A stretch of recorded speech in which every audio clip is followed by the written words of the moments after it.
What's up, guys? Welcome back to the Uncensored Critic Podcast. Thank you, as always, for tuning in. I really appreciate it. It means the world to me, so thank you. And today we have a fantastic guest for us. We have Miss Alison Tanney. Have I said that right? Is it Tanney? Yes. Right, thank I you. can do the joke from like School of Rock where he's like, it's pronounced Schneeblay. Yeah, Do you ever see School of Rock? I can say it's like Tanney, but it's Tanny. Tanney. Which one would you prefer, Tanney or Tanney? Tanny, because that's how it's pronounced. But Tanney. joke I always steal from School of Rock, but That's a great yeah. sketch.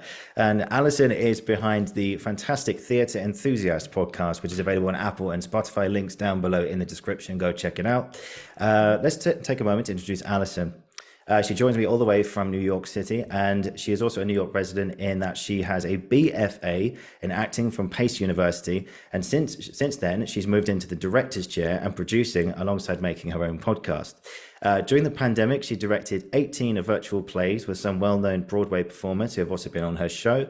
Her podcast is available at Apple, Spotify, and she has spoken to some of the best actors in the business whose work has been widely recognized, specifically in the theatre as well as screen as well, both across the pond and over here in the UK.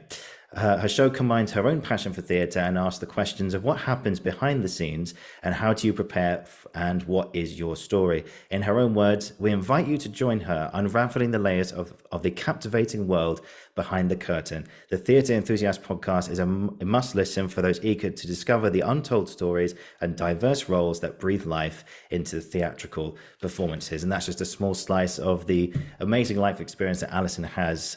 Hello. Hello, sorry, that's like such an intro. I feel like I'm turning red. I'm like, That's all you. That's your work. That's a yeah. small part of your story. Yeah. I will have to admit, I can take full credit for the bio on my website. Mm. It's Chat GPT that wrote it. So shout out to that. Shout out to ChatGPT. There you go. Thank you Yeah, to the I was gonna computer. say like Chat GPT wrote this, like Yeah. on the bottom, but I was like, you know what? Let people think I'm super smart in writing this huge bio about myself. Yeah. Well, you convinced me. So that's a good start. But thank you. Yes, all an illusion. Yeah. All an illusion now, but it's all very, very real. So we start at the beginning, Alison. So let's shoot back to your very first inspirations to do what you're doing. Where did the love of the theatre, the arts, acting, directing, where did it all start? Where did it come from? It's so interesting because I usually ask that question. Well, not usually, I do ask that question on my podcast. And I've always Mm. said to myself, if somebody's going to ask me that, what would I say? And I don't really know. I've always been, since I was younger, my family has always had like movie musicals that we watched. And my first Broadway show was when I was 5. I think we liked dress up, we played Barbie. So I think like imagination was a big part of it. Mm. And it's just something that I always loved. And, I didn't really share me wanting to go into theater until like the end of my senior year of high school. And I just remember being so nervous and wanting to tell my parents that I want to go into performing. Um, so going into college, I was very green with that stuff, but Mm. I've always loved it. I mean, even my bat mitzvah theme was Broadway. So yeah, I mean, I've always loved it. And I don't know if it's like the magic behind it or the visuals, just something I've always loved. Mm. And hopefully that's like a good enough answer. I don't know if it doesn't like pinpoint certain things, but I Oh, can't really like okay. think of a Wait. specific thing that it I'm not. is. I'm not marking you. It's all good. I'm not a Okay, perfect. Whew. teacher. Yeah, I'm no teacher. So you went to Pace University. Tell me about your time there. So Pace University, when I auditioned, I actually auditioned for the musical theater program. I didn't get in, which is totally fine. And the program now is actually a performing arts school. So it's much different, or at least the program I was in. So it's a lot different from when I was in college. Mm. My experience at Pace. Uh, I was, like I said, I was very green going into college. I ended up doing BA acting because I didn't really know what I was doing. And then my junior year of college, I did a play called The Food Chain. And I was meeting with an advisor about what classes I needed to take in the following semester and all that. And he said, you're taking all the BFA classes, just become a BFA acting major, and we'll use the show that you did as your audition for BFA acting. So I didn't have to re-audition for the program, and they just used that performance, which, as cliche as it sounds, I think was like my star-making performance at college. But I've always also wanted to direct. I've always wanted to direct since my senior year of high school.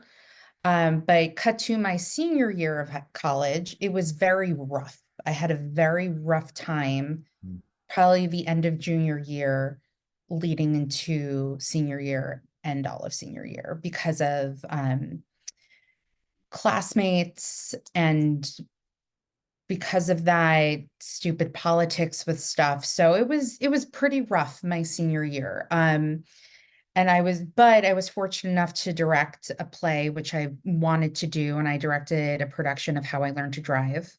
And it's coming up on 15 years, which is bleh, I just aged myself. But that was a really great experience, which towards the end was ruined by a group of classmates because of Yeah, stuff I heard. Um, but, I think the irony of all of that stuff that happened senior year, I found out during the pandemic that there was a lot more people on my side than I thought. yeah, And I was supposed to direct The Shape of Things my senior year of college, but because I didn't reach out to a certain professor over the summer, they took it away from me, which was so stupid after they said I could do it.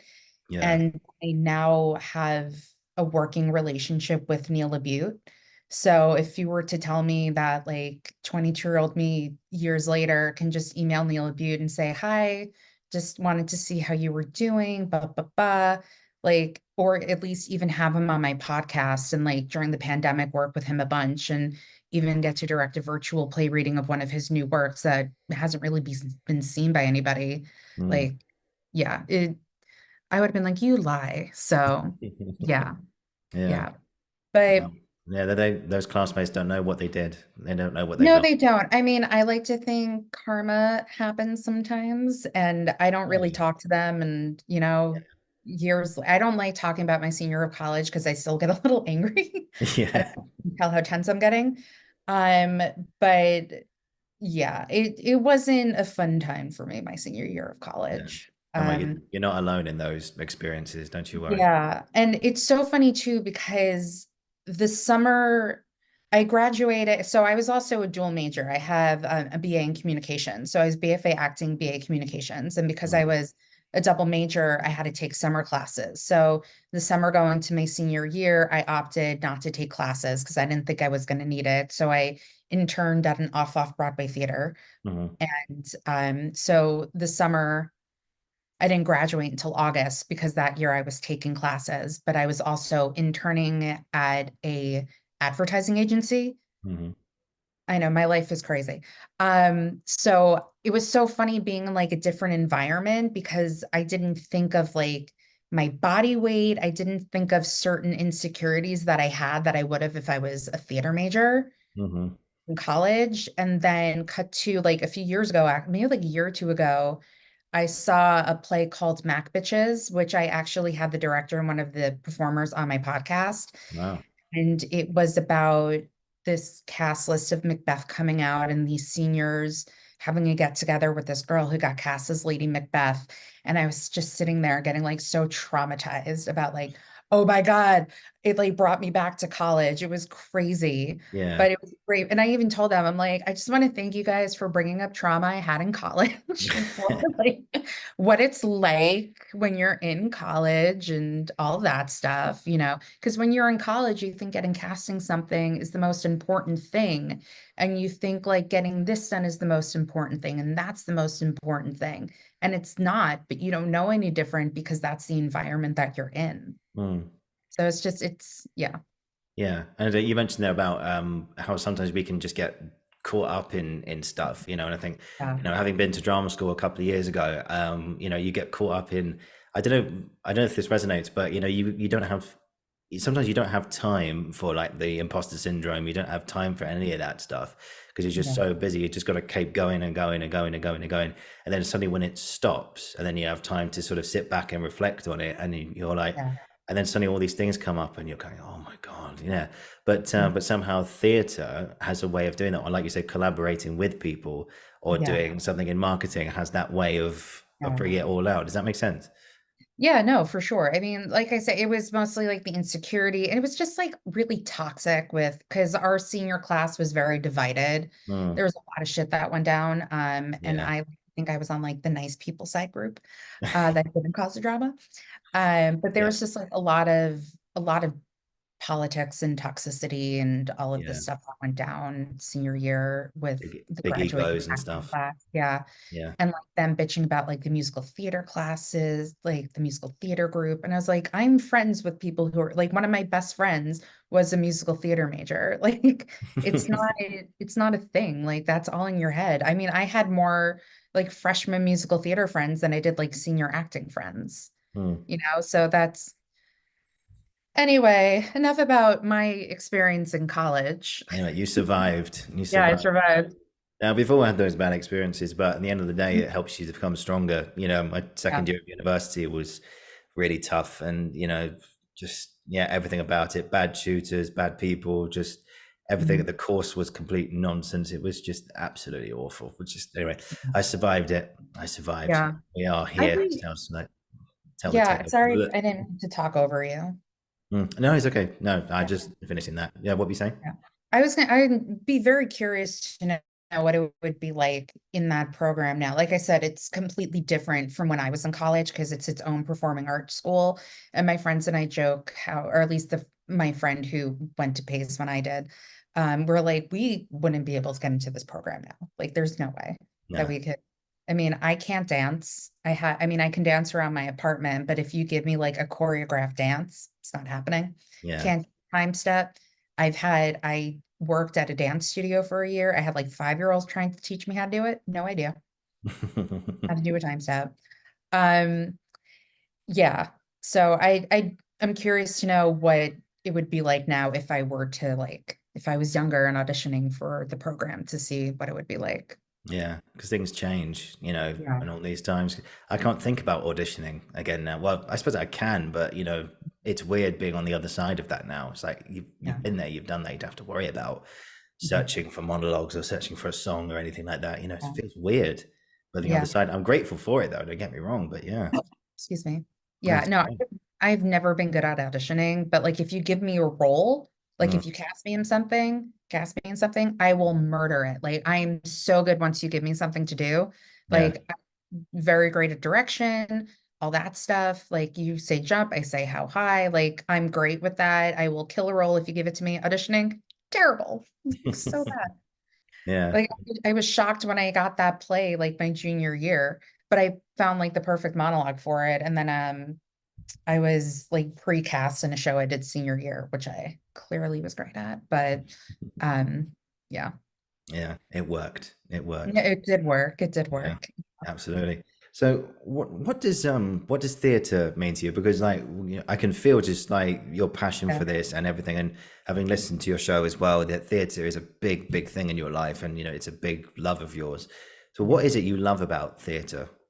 It's so funny too that this is another thing I think about because if I remember to ask the person at the end of the podcast, like why they think theater is important, Mm-hmm. I would say, like, what would I say if somebody were to ask what it means to me or why it's important? I just like how it makes me feel, to be honest. I like going to a theater. I like sitting and watching people perform. I also like now that I'm older, I'm like, oh, I would never be able to dance like that, or I can't do that. And, even if you see like a dud of a show, you still feel bad because of the people who work so hard on putting it up. Mm. Again, that's just age. I'm not bitter any like I'm not as cynical anymore as I used to be when I was younger with like seeing shows. But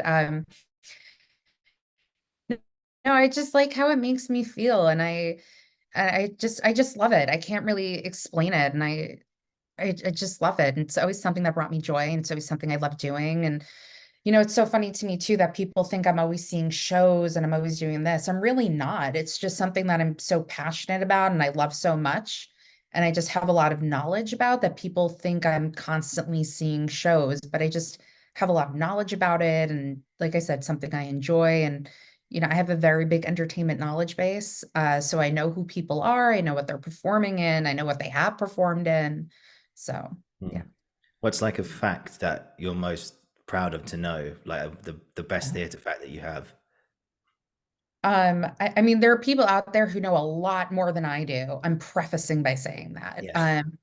I think like just something that popped into my head. I don't know if it's my favorite, but the Winter Garden Theater that currently is playing Back to the Future used to Yeah. be places where they kept horses. Right. Yeah. And that's Yeah. not even a fact that I knew. I was told that fact. And that's the only thing that's popped into my head. And Yeah. I think there's like was it a church? I don't know. Or there's like a church that used to be a theater in New York. And Mm. yeah, it's just fun things. I Yeah. can't think of anything. You know, when you're like asked a question that'll Yeah. come to you later. Your brain Yeah. goes, no, no, no, I had no idea. I also just think this is like, I mean, this is like the Jew in me, but I love like theater tea. There's a Like, what? oh, what's the like theater tea, the gossip Oh, behind theater. certain things? Oh, Yeah. is that what they call it? I've never heard that before. Oh no, just like, oh, what's the tea? Like, what's the gossip? Oh, right. Yes. Yeah. Yeah. I like knowing gossip. I mean, Yeah. I'm not going to share gossip if I'm told not to because I'm not that type of person and it's not my Yeah. story to tell. Um, gosh, I just what do I like to what's another good egg I can give you? I mean, you can't mention the name Jeremy Piven at the Barrymore Theater. Why is that? Well, because I don't know if you know who Jeremy Piven is. I don't know. I know the So name, but I don't know what he's been up yeah, to. he's an American actor. He was known for the TV show Entourage, Okay. and he did a David Mamet play, Speed the Plow on Broadway, and he like left the play abruptly. And there was a lot of stuff that happened backstage that I heard of because I know front of house people. Mhm. Um, and someone's like, you can't mention his name in this theater. So yeah, God, what yeah. happened? What happened, do you think? He just like wasn't good or nice to deal with. He was a Yeah. little, Yeah, you that's a know, shame. it was Yeah. also so many years ago. And yeah, I mean, I don't want to say more because who knows, but Yeah. Yeah, we don't know. yeah, well, you know, it's just that's why I always tell people like be nice to everyone because especially front of house, they talk like they know things. Mm. I mean, I've heard some like wild stories, which I will not mention on podcast, but I mean, I've even had interactions with, and I've mentioned this on my podcast before, like one of my favorite musicals, I'm not going to mention because it might give the person away. A person was going into a show that I was doing merch at, and they were not very nice to me at an after party. Mm. And I was like, really, Yeah, that's a sir? shame. Yeah. Like, I was saying something so nice to you, how like the show you were in meant so much to me, and you were a complete asshole. Yeah. So, yeah. Yeah. It happens. The people say never meet your heroes, but in a lot of cases it's quite good advice. Yeah. I've met Laura Linney, and she is a queen, and I cried. Yeah. Met her 3 times at a stage door, and 2 out of the 3 I cried. So Yeah, of she's course. Not, yeah, just to be clear, not all the time. You know, sometimes not everyone, but yeah, not Laura everyone, yeah. Linney is a queen. I don't know how I'd feel if I ever met like Julie Andrews. Like she did Oof. walk by me once. Wow, yeah. I did merch at a show, and it was one of those like moments where like time stands still and Yeah. like everything is a blur except this one person. Yeah. And that's legitimately what happened to me because somebody was trying to get my attention and I didn't even realize it. So yeah. Yeah. I remember a few years ago now I saw Sweeney Todd in the West End. It was one of those one-off ones with Bryn Terfel, who's a big opera singer, and Emma Thompson, who was Oh Mrs. wow. Lovett. And we went backstage. Well, we didn't go backstage. We went to the stage door, hoping to see them. They never came out. There was security there and everything. And I think they eventually, when they did come out, everyone had given up and gone home. So, but I remember someone walked out with the stage door and just walked, literally just casually, just walked up the road. And Mhm. as I looked closer and closer, I suddenly realised, wait, is that Alan Rickman? It's like, is that Alan Rickman? And yeah, Alan Rickman just casually just walked out with his missus and just walked up the road. And I was just like, with not a care in the world. He's this, you know, he's Snape, he's Die Hard, he's Robin Hood, Mhm. Prince of Thieves, and many, many more Yeah. things, Love Actually, and all that stuff. Mhm. And there he was, just walking up the street, just like a normal guy. And it's at the end of the day, you realize they're just normal people. But yeah, Yeah. that was one of those moments where you think, wow, is that really him? And it's like, wow, Yeah. yeah, that's about. I saw Kate Blanchett in a theatre foyer just before Christmas. As one of those moments, is that really her? Oh, it is her. It is her. But then you stare, And then you're like, Yeah. oh yeah, just to be clear, I'm not a starer, guys, just to make Mhm. sure. But yeah, it Mhm. was an amazing moment. But Yeah. yeah, you were talking there about moments in the theatre, and I remember there's one story. I can't remember who told it, and there's a lot of details missing from this. So if anyone does know the Okay. details, and just forgive me. This was many years ago. I think it was on Broadway, in fact. Mhm. It was one of the first productions of A Cat on a Hot Tin Roof, by Tennessee Williams, your great playwright, who's just amazing.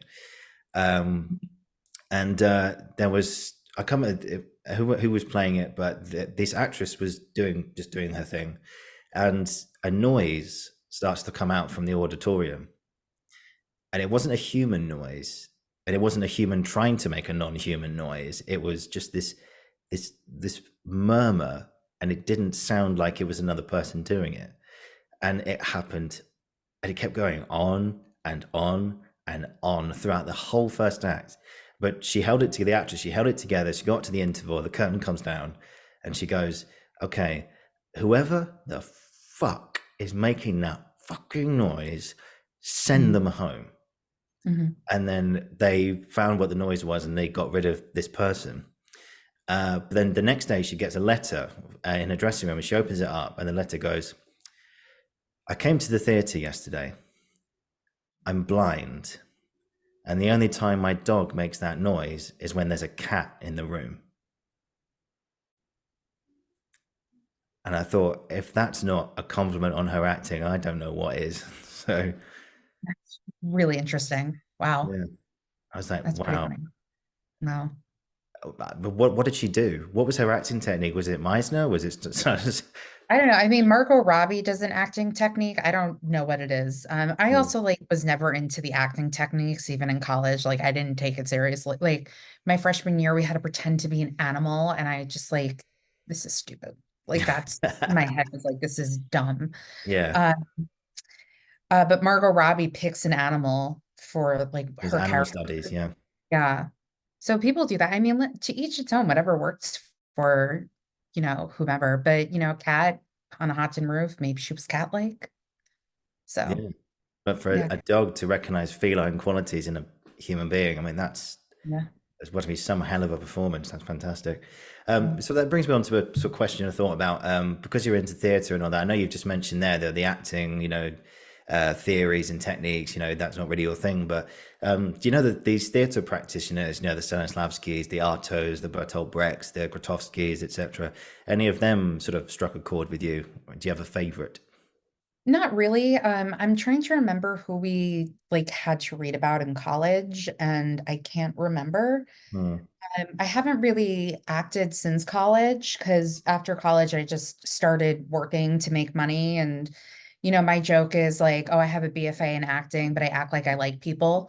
But it's so interesting. This is going to sound like so actory and cliche, and I apologize for that. And I don't mean it to sound this way, No, but go for it. Go for it. yeah, a couple of years ago on my like Instagram Discover You page, I saw this like clip of Marlon Brando talking to a talk show host Mm, about how people act every day in their lives. mm, How he's like, you're acting right now, you're on a talk show. Like this is who you are on this talk show, but you're different outside of it. And I thought that was so interesting because people have different personas when they interact with people. And, even if you don't like somebody, you pretend that you do, but it's like all human nature and natural that you're just acting in your everyday life. Like, if I'm on the phone calling a place, my tone of voice sounds different than if I'm talking to like a parent or a family member or one of my friends, mm. as it would be if, I'm like, hi, I'm making an appointment for, a hair appointment or something, yeah.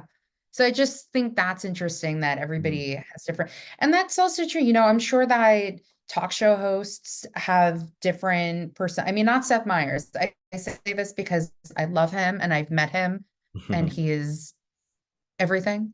I love him so much. I'm a big fan of Seth Meyers. Yeah. I'm sorry. Like I told you, my chair just likes to go No, down no, when I no, sit no. on it. No, I didn't notice. Yeah, no. So acting method wise, to each its own, whatever works for anybody. I didn't really like I remember studying anything. And Yeah.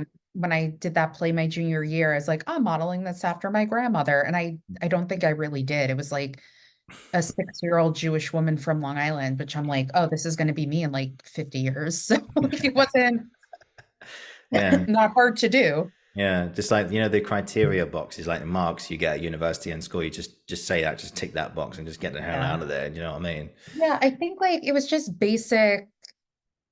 I mean, each year you study different things. So I'm trying to think, it was not to age myself, but college was so long ago.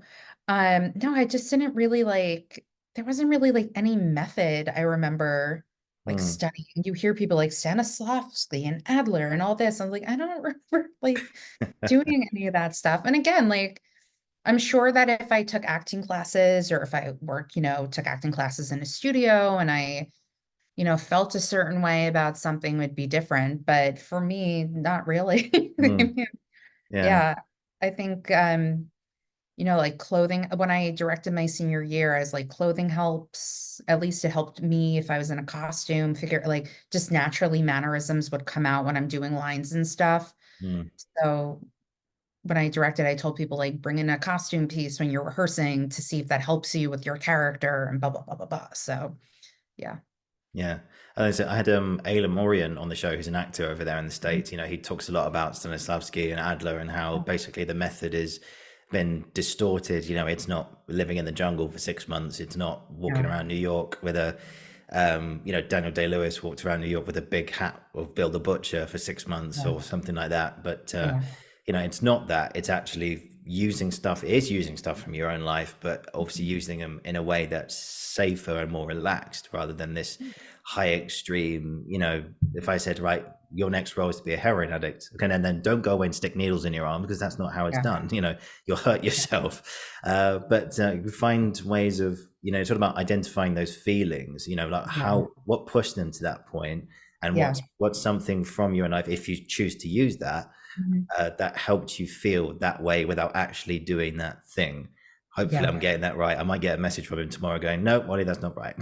But Well, no, like I mean, everybody has their own way. I mean, like look at Jared Leto. He stays in yeah, character. yeah, Every performer has their own way of getting into a character or doing, preparation work. Like I have a lot of respect for Jessica Chastain because mm, she does a lot of research to prep for a role. yeah. She's insane. And yeah, so like, and I just have so much respect for her as a performer. And like everybody's different. Like, even with like work, I'm on a team and I say like, I do this differently than my coworker does. Mm, Everybody works differently, and whether, if an acting method works for you, great. It might not work for the next person, like somebody can stay in character the whole shoot and then somebody that doesn't work for them. So to yeah, each its own. yeah. It happens. It happens. If you were to jump back, there's this a question for you for a bit later, but I'll bring it in now. Right. If you were to jump back into acting, if it did call you one more Mhm. time, um, I mean, from what you remember of your Pace University days, how you did act then, and Yeah. say it came back into your life now, Mhm. what do you think your process would be? How would you approach it again, do you think? Well, I think it would depend on the role in the show and Mm, the play. I mean, comedy is very different from drama. oh, hugely. Yeah. I yeah, I think not to toot my own horn, I think I'm pretty funny. And I just remember when I was in college when people learned that I was directing How I Learned to Drive, which is a dramatic piece, Hmm. and it's definitely of a mature nature. It deals with not the most comfortable issues. And people were very surprised I was doing a dramatic piece and not a funny piece.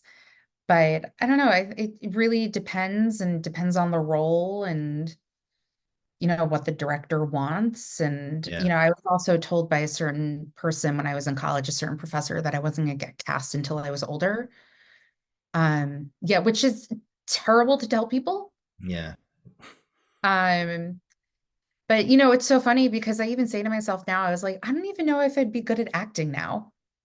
I don't know if it's something I would be good at. Of I course you think, will. Of course you will. thank you. Thank you. If anybody's listening and wants to cast me in something.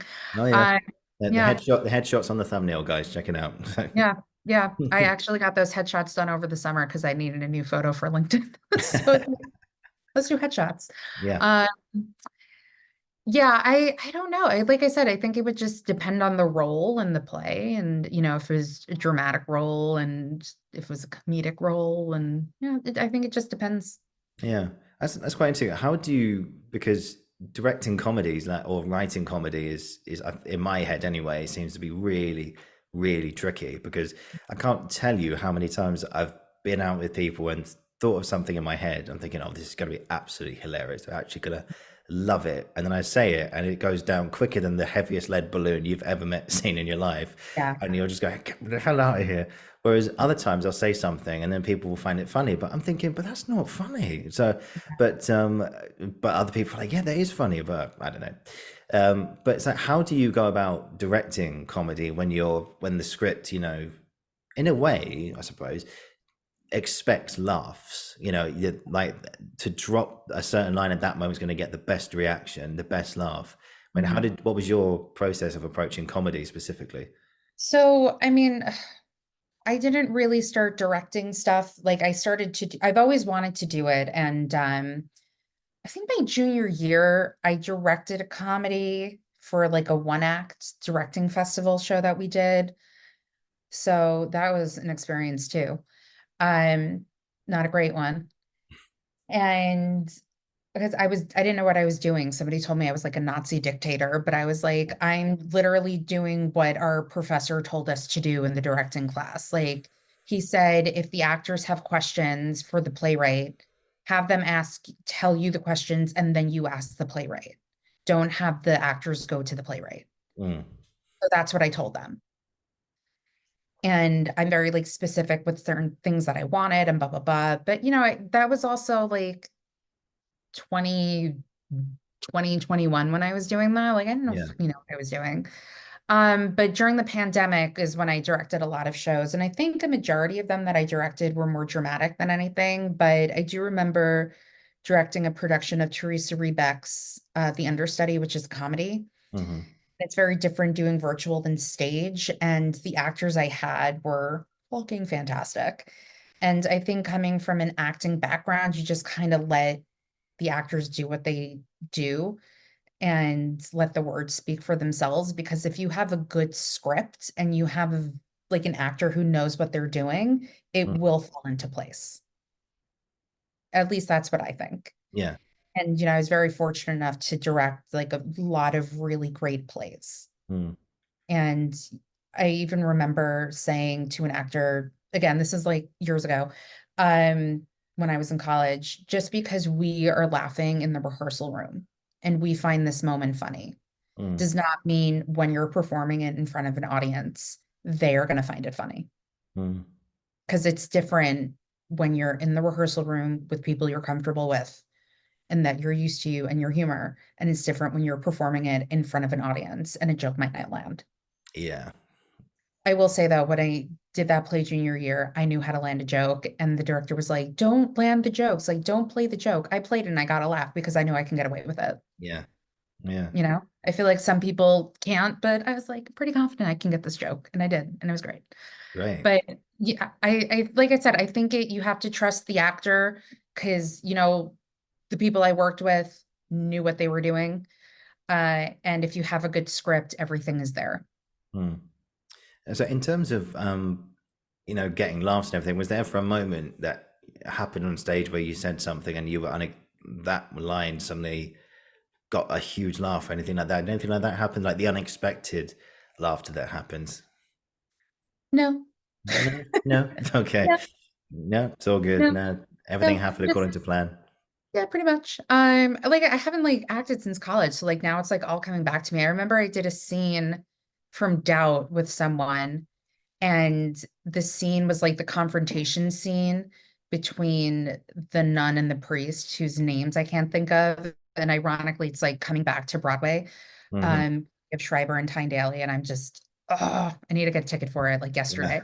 let's go. Um, yeah, it's very important that I see the show that I can get into that play later. But no, I just remember like he throws a chair. We like Mm. rehearsed it where he throws a chair at me. And like when we actually did it live, he threw a chair at me and it landed on my foot. Yeah. And I Ouch. was just like, I had no reaction. I was just very calm and collected. It's like, Everyone after was like, oh my God, the chair landed on your foot. What happened? Like, what? Yeah. I think like when you're acting and you're in the moment, like, because I did another scene with someone from Dinner with Friends where the character I played like spit in her husband's face. And like he was in rehearsal was like, don't spit on my face, don't spit on my face. I was like, I'm not going to. I'll just like, but when you're in the moment acting, like yeah. things happen. And I actually like spat in his face, Hmm. not purposely, but it happened. But it Yeah. happened. Yeah. Yeah. Like I think with any actor, like, you're in the moment with something and just things happen that you probably don't think will. And, you keep going. Mm. I remember there's a story Caroline Sheen told me about on my show. She was doing Les Mis. She's done Les Mis quite a lot over here. Mhm. She played Eponine. And for anyone who has watched Les Mis, the I think it'd be very hard to find someone who has not yeah, seen or heard or know of Les yeah, Mis. that's very true. So if anyone's watching who hasn't, just let you Mhm. know this is a bit of a Just given. stop now, Yeah. Wikipedia, and then come back. Okay. Yeah. And we're back now. Okay, good. So everyone's up to date now. So there's a scene, a song called "A Little Fall of Rain," where Eponine is dying. She's been shot, and she said that she was doing it one night. She's looking up at the guy playing Marius, whose name I can't remember, but he'd had a bit of a cold that week, and so he wasn't feeling. It was feeling better. He was able to perform, but during Like I that know scene. what's going to happen. Yeah. Yeah, she's there. She's on the floor looking up at him, and she's singing away. And suddenly, this bead of snot just drops out of his nose and lands on her face throughout the thing. And she can't do anything. She's just there, like, I can't move. I'm supposed to be dying. Yeah, I've got snot all over my face, which is very helpful. And then afterwards, they came off stage and cleaned herself up, and he ran up to her and went, I'm so sorry. I'm so sorry. But these Yeah. things, they just happen, so you have to Mhm. just carry on. It's live theater, Yeah. anything can happen. Yeah. It's so funny because Jonathan Groff, I don't know if you know who that is. It rings a bell. Yeah. Yeah, he's a very well-known theater performer and he's done film. He was the original King George in Broadway's Hamilton. Maybe Okay. that. Yeah. I So probably have seen that. Yeah. he's a very well-known spitter when he sings, Ah, like like a I fountain found it. when he sings. Yeah. Yeah, like a faucet of water. Yeah. So like there's that ongoing joke of like if you work with him, like you're getting spit on like Yeah. when he's Just with like a you. lake that comes out of his mouth. Yeah. Yeah. Yeah. But, I mean, it's Jonathan Groff, so it's fine. Yeah. Everybody, he's Was there great. one particularly spitty performance that's been talked about in actor circles or anything? Well, my old roommate and I we weren't like the Spring Awakening, like part of like the chat boards, but we saw Spring Awakening a lot. And I Yeah. remember sitting, like front row, probably of like him and Leah Michelle's last performance. Mm. And he like sings the song Totally Fucked, and he's like singing to the front row. And when he's singing, he's spinning. And I just remember like people in the front row kind of just like getting really nervous, like get out of the spin on. And I was like, how many people would pay money to like Yeah. sit there to get like sprayed by Jonathan Groff spit? Yeah. So many people. And I Yeah. just There are remember, people out there. yeah, yeah. I'm like, I just remember sitting there laughing to myself, like these people like freaking out that like Jonathan Groff is like spitting on them. He's aware of it too. There's a very cute video of him, Lindsay Mendez, and Daniel Radcliffe, who are the three leads in Merrily We Roll Along right now, Yeah. Yeah. doing a lie detector test for Vanity Fair. And there's like a clip of it where he's talking about, why he spits so much. So yeah, I recommend watching that video of the lie detector test. It's really cute. It's delightful. Fantastic. Yeah. Yeah. It's on YouTube, guys. Check it out. Yeah, check it Uh, out. yeah. Sort of, you mentioned there about a play that's coming back to New York that you're really Mhm. desperate for tickets for. Sorry, I missed the title. Which one was it? Doubt. Sorry?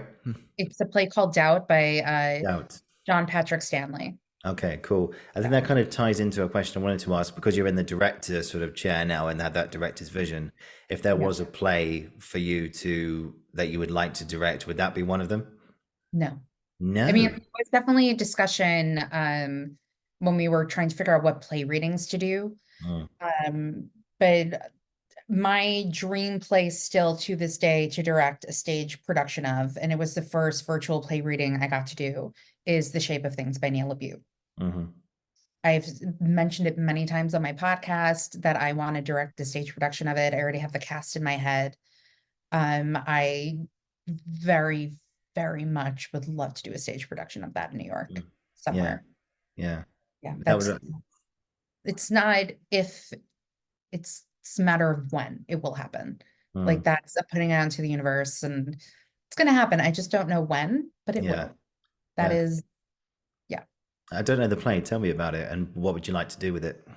Oh goodness. Well, it's it's about this guy named Adam who meets this art student named Evelyn, and I can't, I'm very bad with explaining, giving descriptions of things. No, don't worry. Yeah, where he meets her and he starts to change kind of, is it for the better, not for the better, through because of her and like his interactions with his friends and all that stuff. Yeah. They actually did a production of it off West End this past summer that when I was in London, I was very lucky enough to get to see, and not to like shout out my podcast, but I got to interview the cast for that as well, which was really cool. And that was my first in-person interview since before the pandemic, and I haven't done an in-person interview since, but yeah, that was like my last full day in London. I was like, just gonna go interview this cast of this off-Broadway play, or excuse me, off West End play. So that was really cool. Yeah. Yeah. So tell me about the love of the play Doubt. What attracts you to that Well, place? no, I just really love the play. I mean, it's not one of my favorites, but I did see it like 4 times when it was on Broadway, and I just love the play. And I'm so curious to see what they do with the ending of the play, because not to give anything away, but there's something that the priest may or may have not done. And I feel like when you watch the play, you have no idea if he's done it. And the only people who know if he did is, or at least at the time when it was on Broadway, was the actor playing the role, the playwright, and the director. Cut to a couple of years later, John Patrick Stanley, who wrote the play, wrote and directed the movie that had Philip Seymour Hoffman, Meryl Streep, and I can't remember who played the other nun, but Olivia, oh my God, Viola Davis was also in it. Yeah. And I feel like in the movie, you know whether or not he did it. Like I feel like it was very apparent, you know whether or not he did what he did. Mm. So I'm curious, like that's my big thing to know whether or not he actually, like what this play, this production, this revival will do with that, Yeah. whether or not he did do it. Yeah. It just clicked in my head now. I remember seeing the I say DVD cover, because DVDs are a thing of the past now, aren't they? But I just pulled that right behind me right here, all yeah. DVDs and Blu-rays. Yes, I'll keep hold of them. Keep hold of them. Yeah, Yeah. yeah. They'll I be an have a Blu-ray player that I don't even use, but yeah, no, all DVDs, few Blu-rays in there. yeah. I think I have like a box set of The American Office, all the seasons. Yeah. Yeah. Steve Carell and all that lot. Brilliant. Mhm. But He's coming to Broadway too in a production of Uncle Vanya. no, really?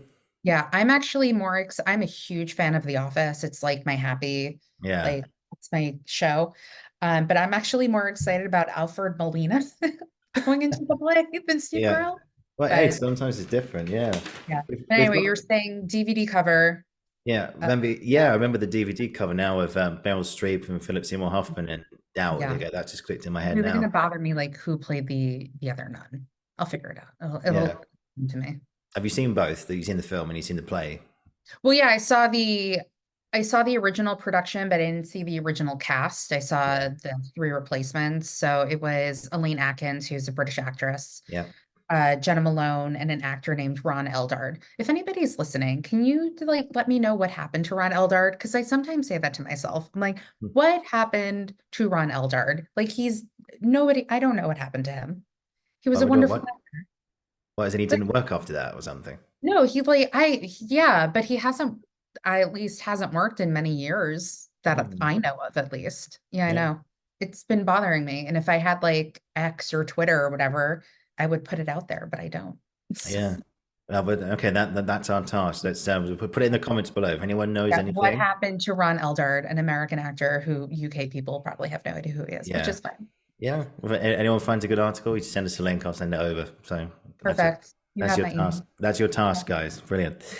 Yeah. Um, so I'm just thinking about how because we've got two members of Broadway royalty really over here at the moment. We've got at the Savoy, we've got Matthew Broderick and Sarah Jessica Parker. They're doing a Neil Simon play at the I did moment. see when I was on Broadway. Yeah, which I've heard nothing but good things. I'd love to go and see it, but the tickets have Yeah. got like gold dust at the moment. Yeah. But I've always interested in how, there seems to be, like, we're very lucky between our two respective countries. You've got Broadway and we've got the West End, Mhm. two very high class areas of which you can go and see theatre. And I'm very Mhm. lucky to have it literally just up the road from me.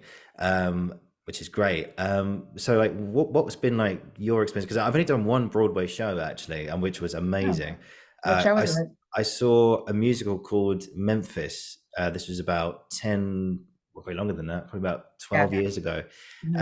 and I have to say I thought it was phenomenal. It was one of the Mhm. most brilliant pieces I've seen, and the story about it and everything is fantastic. It's about I can't remember the character's name, but it's about a white radio presenter who falls in love with a black artist and this girl who performs predominantly in the underground scene I think it's in New York. But at that time, Probably in Memphis because Memphis, that's yes, of course, yeah, doy. it's But okay. I saw it too, so yeah. yeah, Yeah. yeah. Let me edit that bit. Okay, so it's in Memphis, and and yeah, and of course at that time, Mhm. blacks were, I think this is pre-civil rights as well, and everything before '63.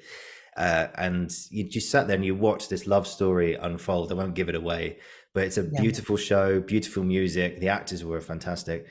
But one thing I noticed in a Broadway theater specifically was I looked around and everyone there was suited and booted. Everyone was dressed up in their finest clothes. Like the people were in there with their suits. And there's someone next to me. I said, "God, look at these guys. It's like their first trip to the theater. Oh, they keep it so precious." And everyone was just like literally like they've been looking forward to this for Yeah. months and everything. I don't know. Was that the vibe on Broadway? Yes and no. Yeah. I think it depends on the people seeing the show.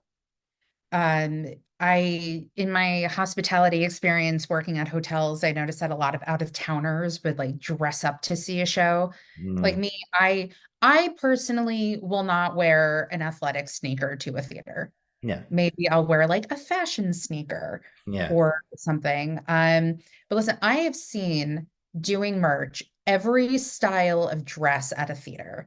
And I remember one particular person, I said to myself, this person looks so disgusting.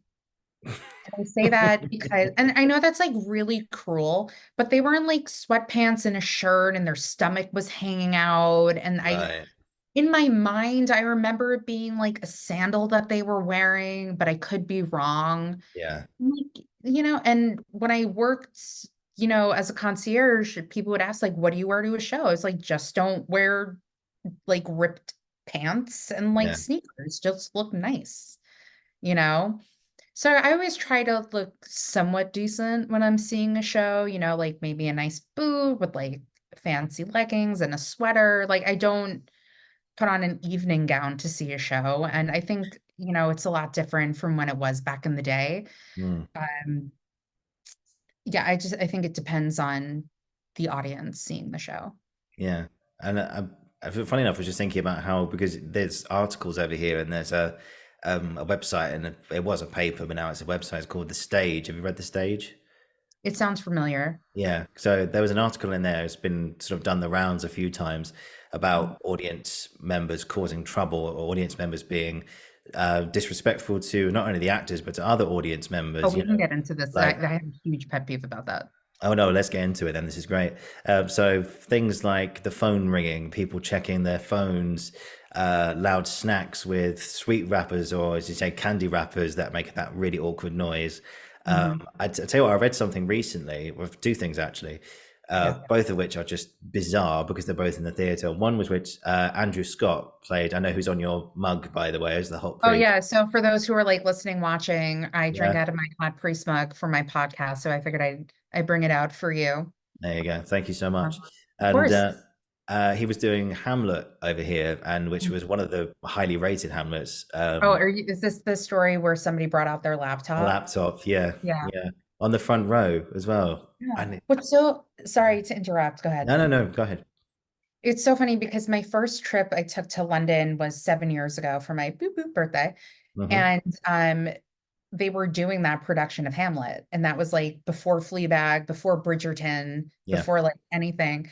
And I said to my friend, I'm like, I just cannot sit through another production of Hamlet. I yeah, was like, I can't do it because like every production of Hamlet I have seen, I just like was not for me, like just was not a fan of.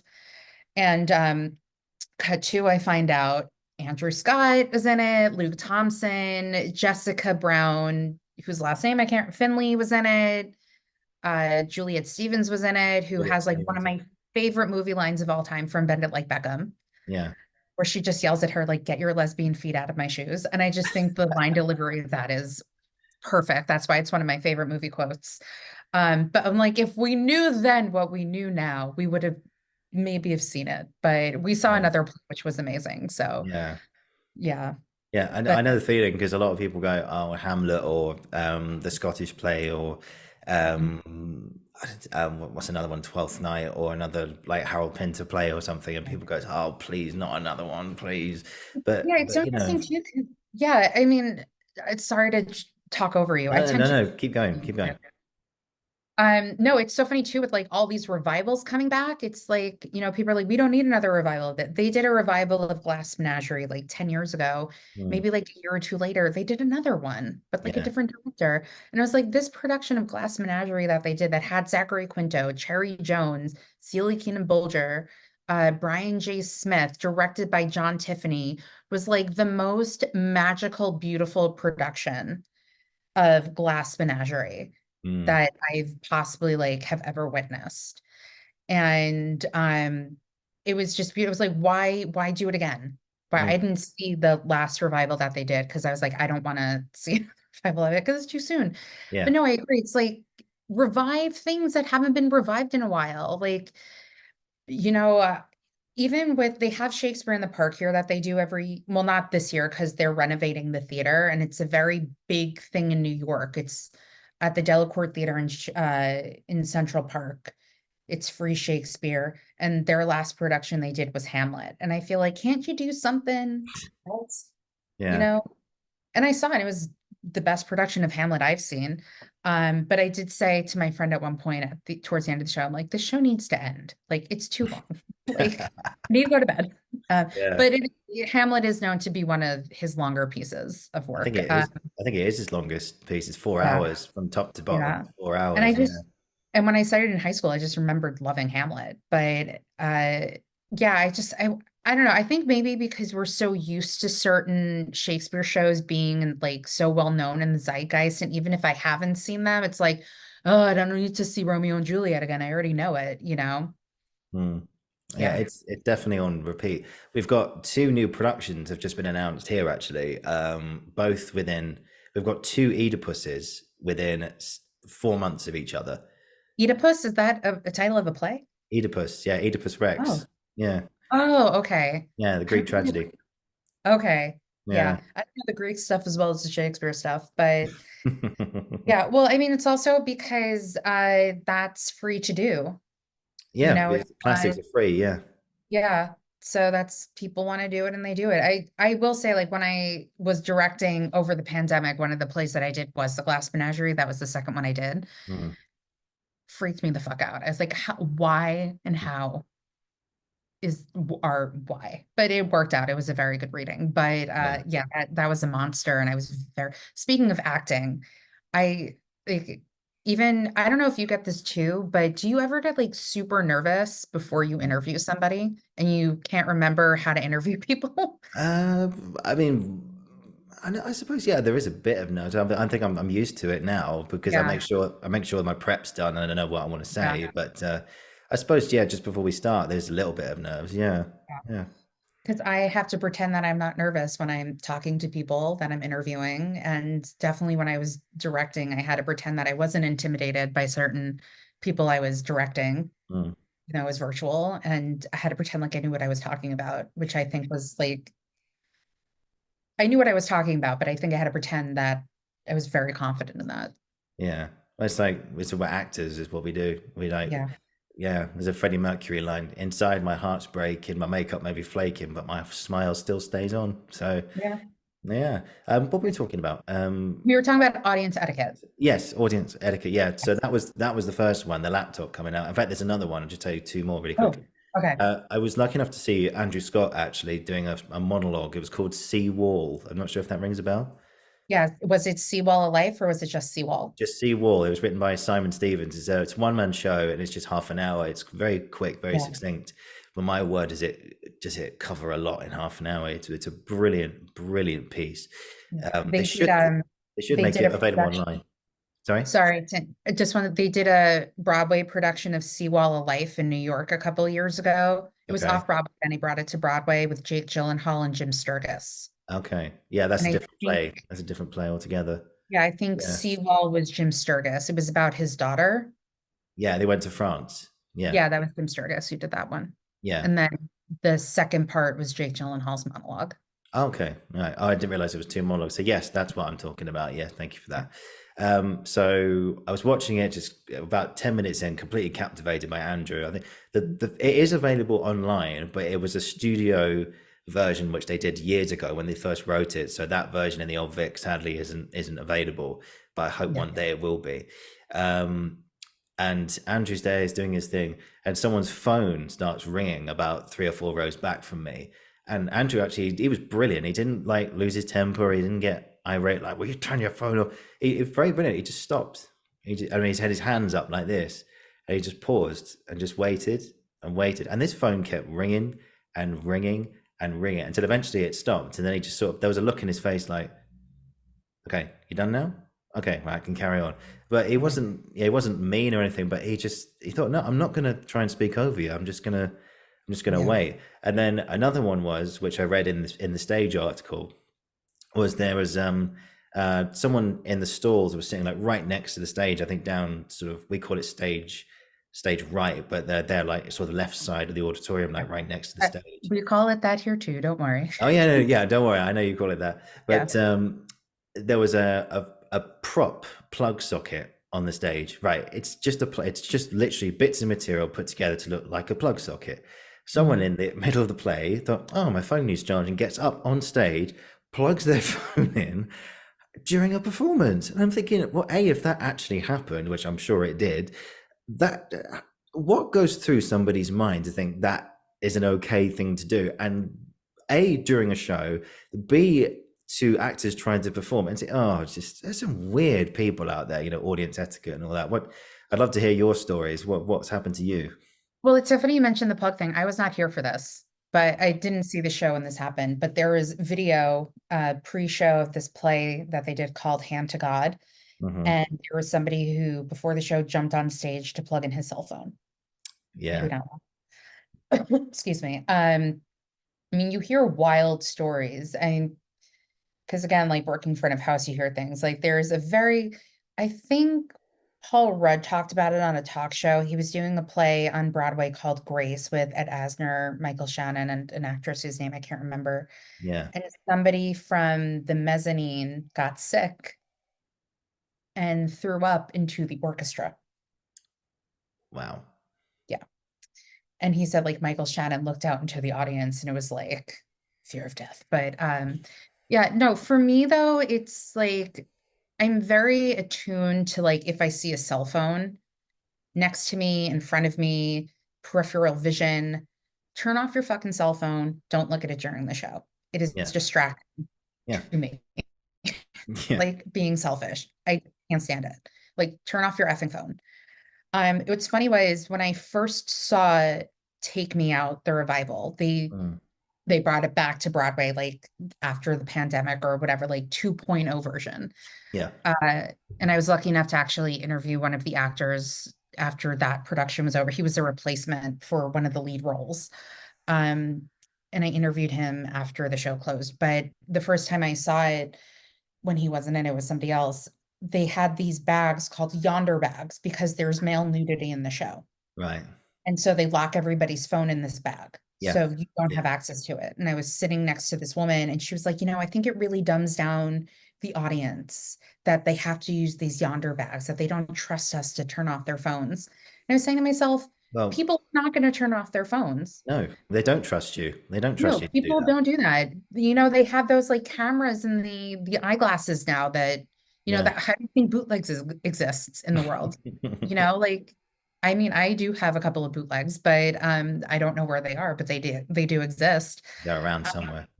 yeah, and also for me, like talking during a show just gets to me. I remember Yeah. years ago they were doing crap, what was that play? It was a whole gay cast. Jim Parsons was in it. The normal heart. No, I did work March at that one. And let me tell you, that was a very interesting end of show when people were leaving. I've never heard a quieter audience in my life leave a Mm, show. And never in my life have I seen a men's room line longer than a female, the ladies' room bathroom line. right. Uh, yeah. Well, do you know what the normal herd is? Oh, yes, I know the play. Yeah, I saw it Right. a couple of years ago. It was here at the National. Yeah. Oh, cool. Yeah, it's not a happy show. So, No, audience it's members not. are leaving. I remember some girl coming up to me after the show. She's like, "Can I exchange a size in this shirt?" And she just like has tears running down her face because Um, of what happened. They turned it into a movie too, and it's really going to bother me. I can't remember it. But anyway, whatever show it was, there were these two women next to me who wouldn't shut the fuck up during the show. The mm, woman's cell phone kept going off, but it was on vibrate. And at yeah. one point during the show, my friend turned to them and said, "Ma'am, please, would you shut up?" or something. And then Mm, she's like looking at him. And then after the show, they got into it. And even like the people around us were like, "Whoa, but thank you, you said something." yeah. Like it really annoys me when people talk during the show more Mm, so and having their phones open. I mean cell phones go off, it happens. mm, That doesn't bother me. I mean it's great if it doesn't, but it's the talking during the show and like having your phone out with the screen like yeah. bright that's crazy. Yeah. I think there's videos on YouTube of Hugh Jackman. I think Hugh Jackman and Daniel Craig did a show together. I think it was in Yeah. America actually. Yeah. Um, and Something with rain. Three yeah, Days of Rain. No, 3 Days of Rain was a totally different play. yeah. Yeah. But he there's a clip of Hugh Jackman that this phone keeps ringing on and on and on in the first few rows, and eventually Hugh Jackman goes, "Look, just answer your phone. Just if Hmm. you want to answer it. But just please leave. Just leave because Yeah. we've had enough of this." And then Mhm. what gets me is that they sometimes they fight back, like your example just now. They go like, "You can't talk to me like that. No, you can't. I'm just checking my phone. What's wrong with you?" It's like, well, Yeah. you're in a theater. You're supposed to like respect the art. These guys have worked. Well, A, the people on stage have worked really, really hard for this. They've learnt their lines, they've rehearsed this, etc. Yeah. B, everyone around you has paid a lot of money to be here, a lot of Mhm. money. And C, you have no idea how far some people have come for this. Some people, Yeah. yeah, might have just jumped on the tube or jumped on the subway and just come here and it's an easy ride home. There are some people who've flown in all the way from Australia to just Yeah. catch Phantom of the Opera in Mhm. London. They've traveled across the freaking planet for this. Yeah. And you sit next to them and check your phone. Is the only Mhm. time they're probably ever going to see this. And then for some reason you think that's okay. Yeah. That it baffles me. There are some Yeah. weird fuckers out there, but Yeah. yeah, And it's so funny too, because Sarah Paulson, I don't yeah, know if you know who she is. yeah. I know Sarah Paulson. Yeah, Yeah, she was just on Seth Meyers and she's in New York doing a play. And yeah. she was also talking about theater. She's like, I don't know if people think there's like a wall between the stage and the audience, but we hear everything. Like we hear the crinkling of the papers, we Yeah. hear the phones, we hear the talking, we hear this, we hear like I saw a musical on Wednesday. I saw a new musical, Days of Wine and Roses, which with one of my favorite Broadway performers, Kelly O'Hara. And there was somebody behind me, just like crinkling the candy wrapper. And it's Mm. only a few seconds, but it's still annoying. Yeah, even that is long enough. Yeah. Yeah, But the talking that really gets to me and the screens that yeah. get to me. Yeah, and there's another story. Al Pacino apparently did this. This was I don't know how long ago. I don't know what the play is, but it's just word of mouth that someone's phone kept ringing in the auditorium, and he stopped and he jumped off stage, walked straight into the auditorium, picked up this lady's phone, and just went, "It's Al. I'm acting. Go away!" and just put the phone down. And I You think, got to look into Patti LuPone because yeah, that's infamous with well, Patti LuPone. which one was that? Oh, where do I begin? So Yeah. there's audio of her yelling at an audience member when she was doing Gypsy, who was taking photos. And then Oh, somebody turned it into a song like, "You've just been Luponed." And nice. then she was doing an off-Broadway show where she walked off stage, and while she was doing that, she grabbed somebody's cell phone. And then she was doing a talk back during company where she gets into a fight with an audience member who had their mask down below their nose. Hmm. And then she's like, "We pay your salary." She goes, "This person pays my salary." So it was like this big thing, and t-shirt was made of like, "This person pays my salary." So Yeah. Oh my yeah, word. Yeah. If you're on a Patti LuPone show, you know to behave yourself. yeah, yeah. Yeah. But yeah, I'm trying to think. There's probably other stories as well.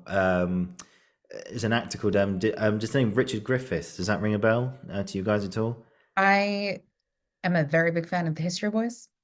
Oh, Um, I did the History Boys. I've done oh, it. really? Who did you play? I was Rudge. Yeah. Nice.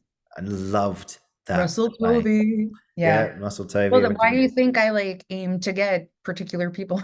Yeah, Jamie Parker and all that. And, Yeah. and Samuel Barnett. Yeah. Daniel Very, Barnett, yes. yeah. I mean, it's so interesting too that like, I like brought up the History Boys, and it's just like a small blip in their life, like even though they were with it for so long, but they've done Yeah. so many other things. Like to me as a fan of the show, and I saw it so many times on Broadway, like to me, it still has such a huge impact that I can literally have an entire podcast episode about it. But to Yeah. them, it was just, like such a short amount of time that when I spoke to them, we didn't really even talk about it for that long. Mm. Just like a few minutes, and then we moved on to the next thing. Oh, yeah.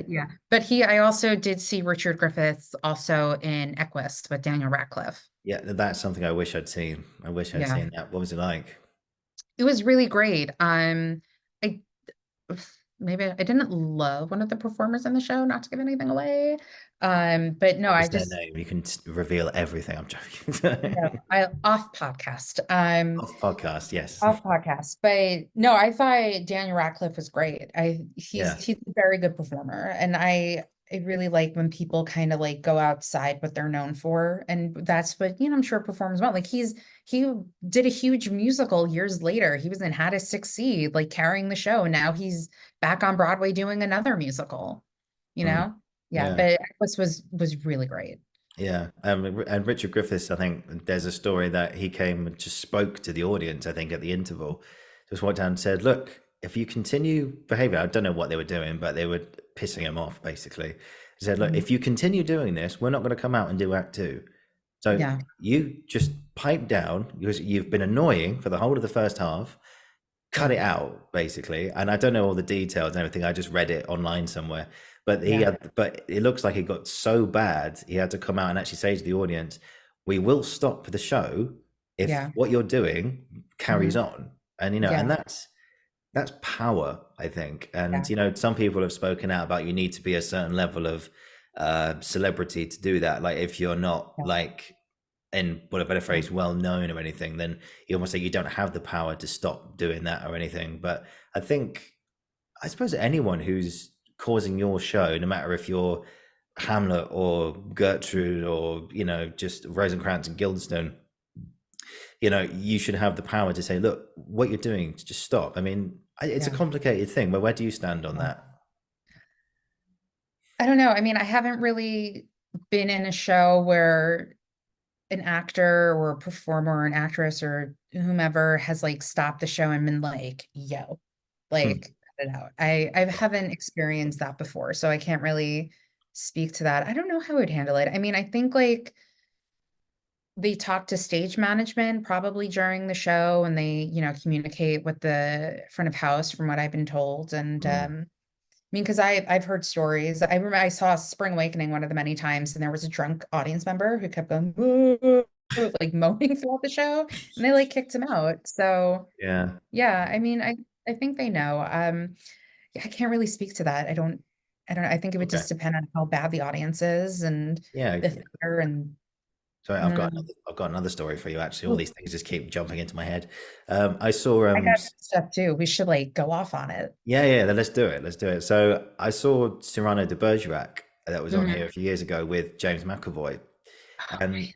and it was I am brilliant. waiting for him to come to Broadway. I'll give Like, it yeah, time. He'll be there. He'll come. He'll come. they did Baccarat in Brooklyn. No, I want Manhattan, Broadway theater. That's what I want. Yeah, he'll be there. Is it the John Golden Theatre you've got there? Is that what it's called? Yeah. John Hmm. Golden. Okay, because we can talk about Prima Facie a bit later because I know Jodie Comer was there Oh, last I year. saw it. Yeah, yeah. Well, Yeah. God, there's so many things. We'll stay on one thing at a time.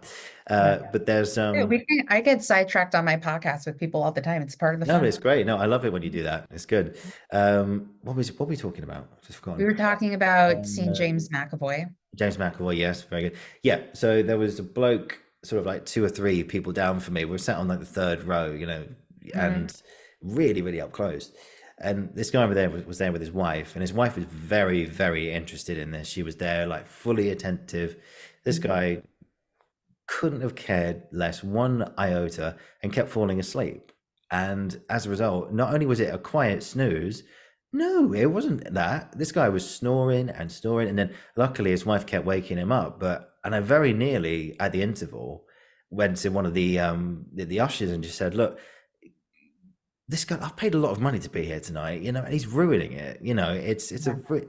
And I very nearly had a word with the man himself saying, look, if you don't want to be here, go Mhm. home. And I know it sounds harsh, but I just Yeah. thought not only me, but everyone around you has spent in excess of £200 just to be there tonight, either for themselves or with their partners or with a group of friends.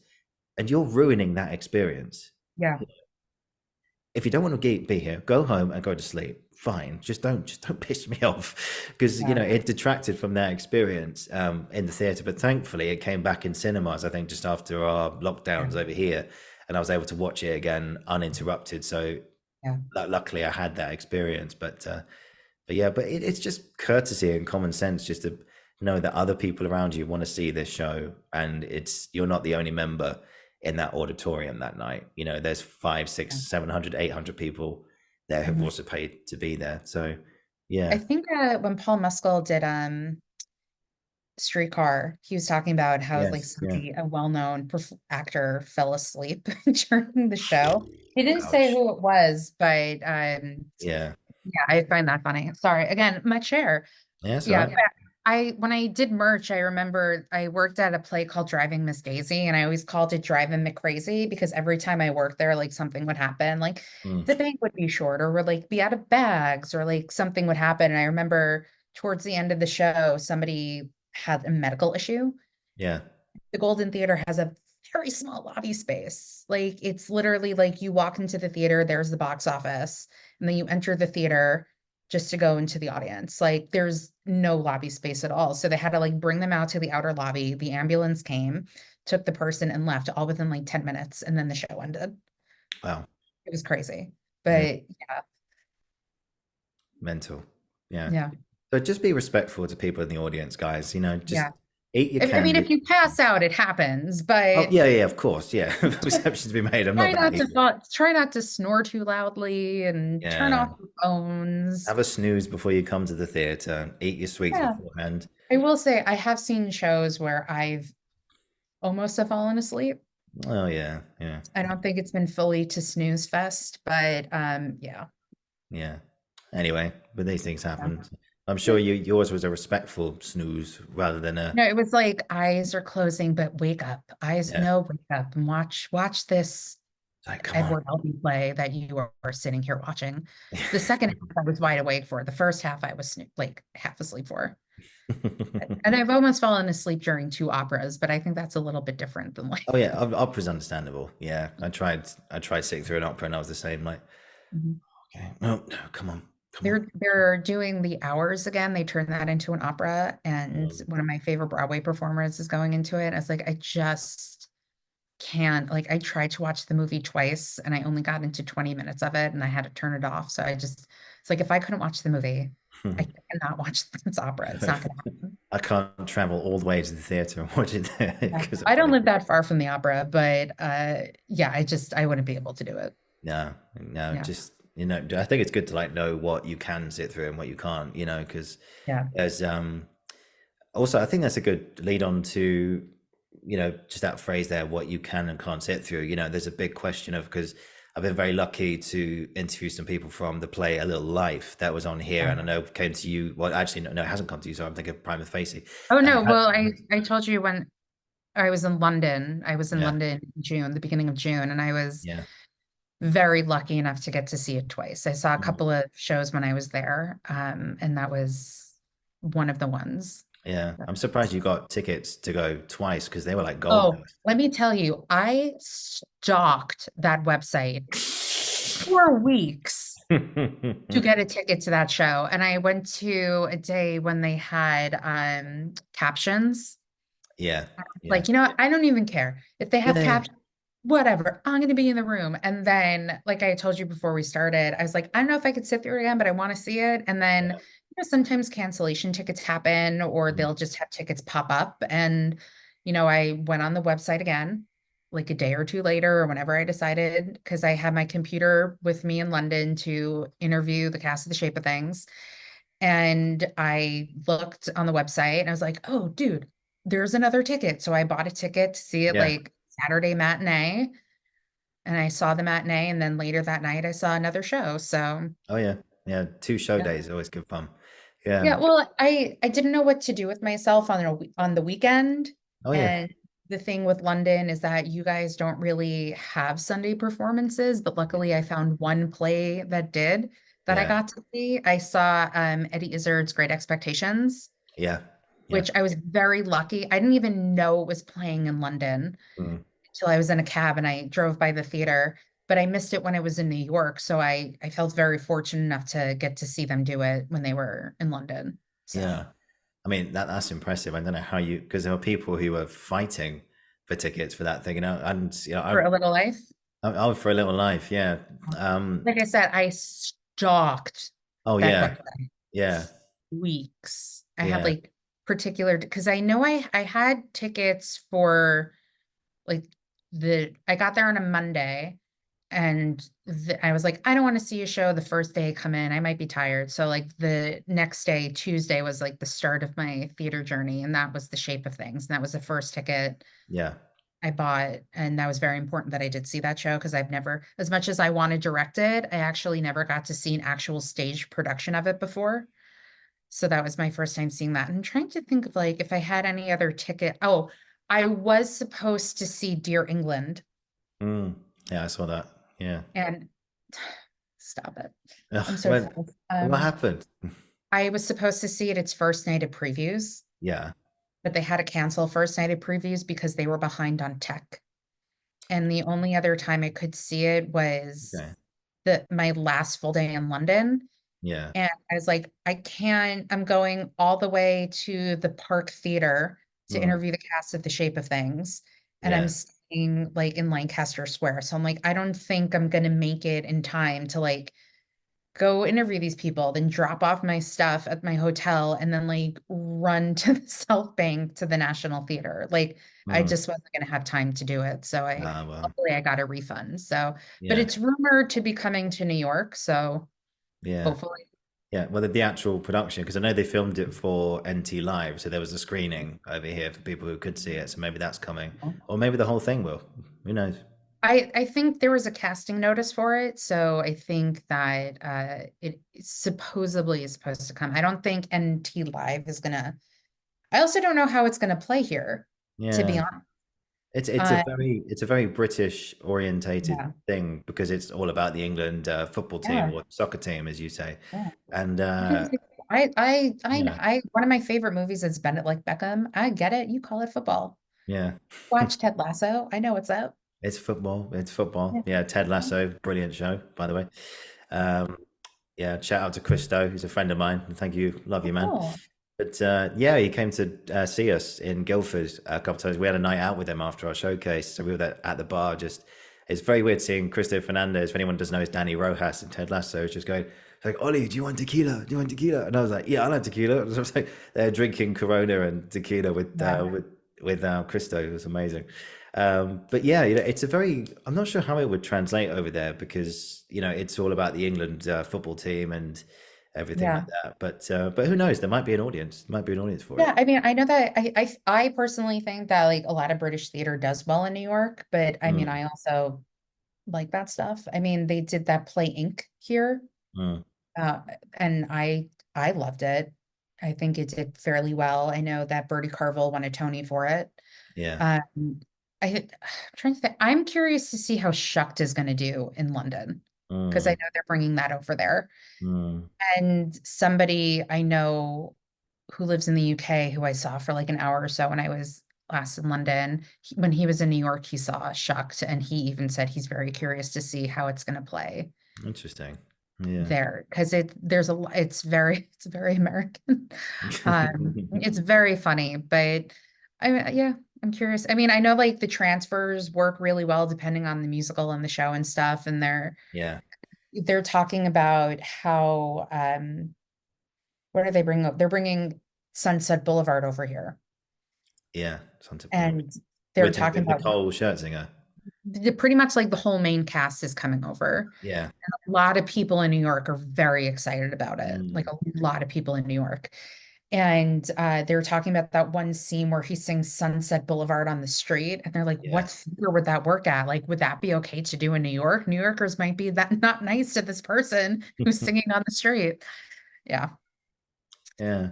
But Yeah. yeah, that'd be a good one. I'm just thinking Yeah. about as it's great we go off on all these tangents, all these everything, all these Anyway, I aspects. think we were talking about A Little Life. Yeah. Right. Yes, yes, we're going back to it. So with your because like you stepping into the director's chair now and everything, I know you've done your virtual stuff, but uh I think over here when A Little Life was first announced, obviously we had some awareness of it because the book came out in 2015 and people were sort of aware of it, but there was a big question of what theatre can and can't show because it was definitely one of those plays that really, really pushed the boundaries and really showed a lot of things. And I remember I was lucky enough to see it, and I managed to sit on the stage because there was stage seating, Oh, cool. and which was a I would huge very much like to hear your experience of that when you're done saying what you're Oh yeah, saying. don't worry, we'll get to that in a second. And it was one of those it was amazing experience. But I remember just there were a lot of people, and just to be clear, my opinion was yes, absolutely, that play had every given right to be shown because, as Rocky says, sometimes life isn't all sunshine and rainbows. Some people are just dealt a bad hand, and if theatre is true to its roots and true to storytelling, it's Mhm. obviously clear not everyone has the best introduction to life, or some people's lives are not as good as other people, which sadly is just how it goes, really. Mhm. But I remember, so with your perspective in as being a director now and thinking Or about plays, attempting to be a director, well, like hopefully. no, Yeah. it's going to Yeah. happen. It's going to happen. But and I you're did get paid for one of my virtual readings I did do. So I'm yeah, technically like yeah. paid director. Yeah. Yes, you are a paid director, and it's on the CV. Mhm. So I saw where I'm going with this is where do you stand on how far do you think theatre can go to the point where you've probably got audiences? Well, to be fair, some audience members did walk out of A Little Life, but not hopefully not too many. But to a point where you go too far, and is there a limit? Do you think on how much theatre can show? You know, I don't think there is a limit, to be honest, because I think there's something out there for everyone. And I think that some people can handle things and some people can't. Hmm. I mean, I also, when I saw Little Life, I fully admit to you, and I admit to everybody listening, watching, what have you, I did not read the book. I did Wikipedia it, so I No, knew me what was neither. happening. Me neither. I hadn't read it Okay. beforehand either. So Yeah. So, I mean, when I did go to the stage door, I did kind of get from people like, you didn't read the book and you saw the show? Blah, blah, blah, blah, blah. Um, I might have had a different experience if I had read the book first, but yeah. I wasn't as traumatized seeing the play as other people were. And I think that's because maybe me or society or certain people are so desensitized to like seeing so much stuff out in the world and in the media and in art and film and television. Like I've been there, done that type of thing, you know? Yeah. So for me, I was just more interested in seeing the show because they were calling it like the like West End event of the year or something. I Mm. don't Yeah. Yeah, Was yeah. it that in London? Was it Oh like yeah, huge. People thing? called it the Okay. play of last year. Yeah, yeah. Yeah. Um, I mean, to be honest with you, I don't really know if and when that, I know they did the Dutch version in Brooklyn, but I haven't really like heard any hype or anything about people wanting or hearing it coming to New York. I know that when I interviewed somebody for my podcast and I told them I saw it in London, they were like, "Oh my God, you did?" And Mm, they're a New Yorker. Um, yeah, I don't really know what I no. No, I don't think there is a limit. I think, people, if they're like I've been in stuff, I've seen stuff, I've heard of stuff where things are just fucking crazy. yeah, People just go there. And I think if you warn audiences beforehand that some shit is going to go down, then they're aware of it and it's up to them whether or not they want to see it. Like they did a production of 1984, the play in New York. I did not see it because it was not something I was interested in, and there was a yeah. I remember. performer who I'm not a fan of that I did not want to pay money to see. But apparently, like the torture scene, people were throwing up in the audience, and people would leave, like was very uncomfortable for them. So, I mean, I think theater could be subjective. It like I said, there's something for everybody, and if you know what the show is and it's not of interest to you, don't see it. Somebody else will take your ticket. Yeah, no, that's good. I think we need to keep telling these stories. We need to keep pushing the Yeah. boundaries. Yeah, I'll And tell that's them. what's so great about Yeah, theater. Like I said, there's something for everybody. Like I was telling my aunt last week, like, oh, there's the show, it's about this. She goes, no, I don't want to see a show that has that subject matter. It's something I'm not interested in. yeah, Okay, great. yeah. Somebody else will see it. Like I said, when I concierge and one of my big things was selling theater tickets, and people are like, oh, I heard Kinky Boots is really good. And I would say, are you okay with drag queens? And they said no. And I said, you should not see Kinky Boots, Yeah, because you that know? show is drag queens. It's all drag. Yeah. Yeah. And people will hear a show or they'll hear something great about it, but not know what it is. Hmm. So I think also like having a little bit of knowledge of what a show is before you go into it, just Yeah. because you hear it's great and it won a lot of Tonys, well, guess what? You might not like it. No, no. Some Yeah. things win award after award, and you go and watch it. Say, "Oh, what's all the hype about?" And you walk Yeah. out like, "Was that it?" Yeah. Yeah. Like, oh, Yeah. well, that's a bit overrated, isn't it? But Mhm. but it's on the flip side. Sometimes you walk out of something, you're like, wow, I can see why, you know. But Mhm. I did a play at drama school called Widows, and my mum doesn't like talking about this. I've talked about this on previous episodes. And doesn't one of the characters get like tied up and tortured or something? Or am I thinking of something Um, totally different? yeah, it's well, funny enough, Okay. it was written by Ariel Dorfman and Tony Kushner. I don't know if Mhm. you know the play at all. It's It basically sounds familiar, but Yeah, it's like an allegory of the Chilean dictatorship. There's a man called Augusto Pinochet who was, he's up there with Hitler and Mussolini. He's one of the most evil men on the planet. I think he Mhm. ruled Chile from 1970 to 1991, if my memory serves me correctly. And he was just an evil, evil man. And the play is basically a take on the secret police. So anyone who spoke out against the regime was essentially tracked down, hunted, abducted, tortured, and killed, and just thrown in a hole in the ground. And Yeah. the wives and children would be like, "Where's my dad? Or where's my mum? Or where's my son? Where's my daughter?" The police will go, "I have no idea," but they know Yeah. exactly where they are. And I Yeah. played this character called Kind of like Alexis. what is Yeah, it, the Troubles in Ireland, yeah, Northern Ireland at the time? I'm just yeah. thinking play the ferryman. Sorry. Yeah, on the Ferryman, yeah. But yeah, and I played this guy called Alexis who, because we're all student cast, some people playing characters who should be in their 40s, but we're all in our 20s, blah, blah, blah. Yeah. Anyway, but so I played this guy Alexis who should have been about 12 or 13. So I just sort of did my best to sort of remember my early teenage years Mhm. into it. And there's a couple of moments where whenever I was on stage, essentially I got beaten up or just had the shit kicked out of me. And I Mhm. didn't tell my mum about it before because I genuinely, and this is honest truth, I didn't think it would be a problem because she knows it's theatre, she knows it's safe and everything else.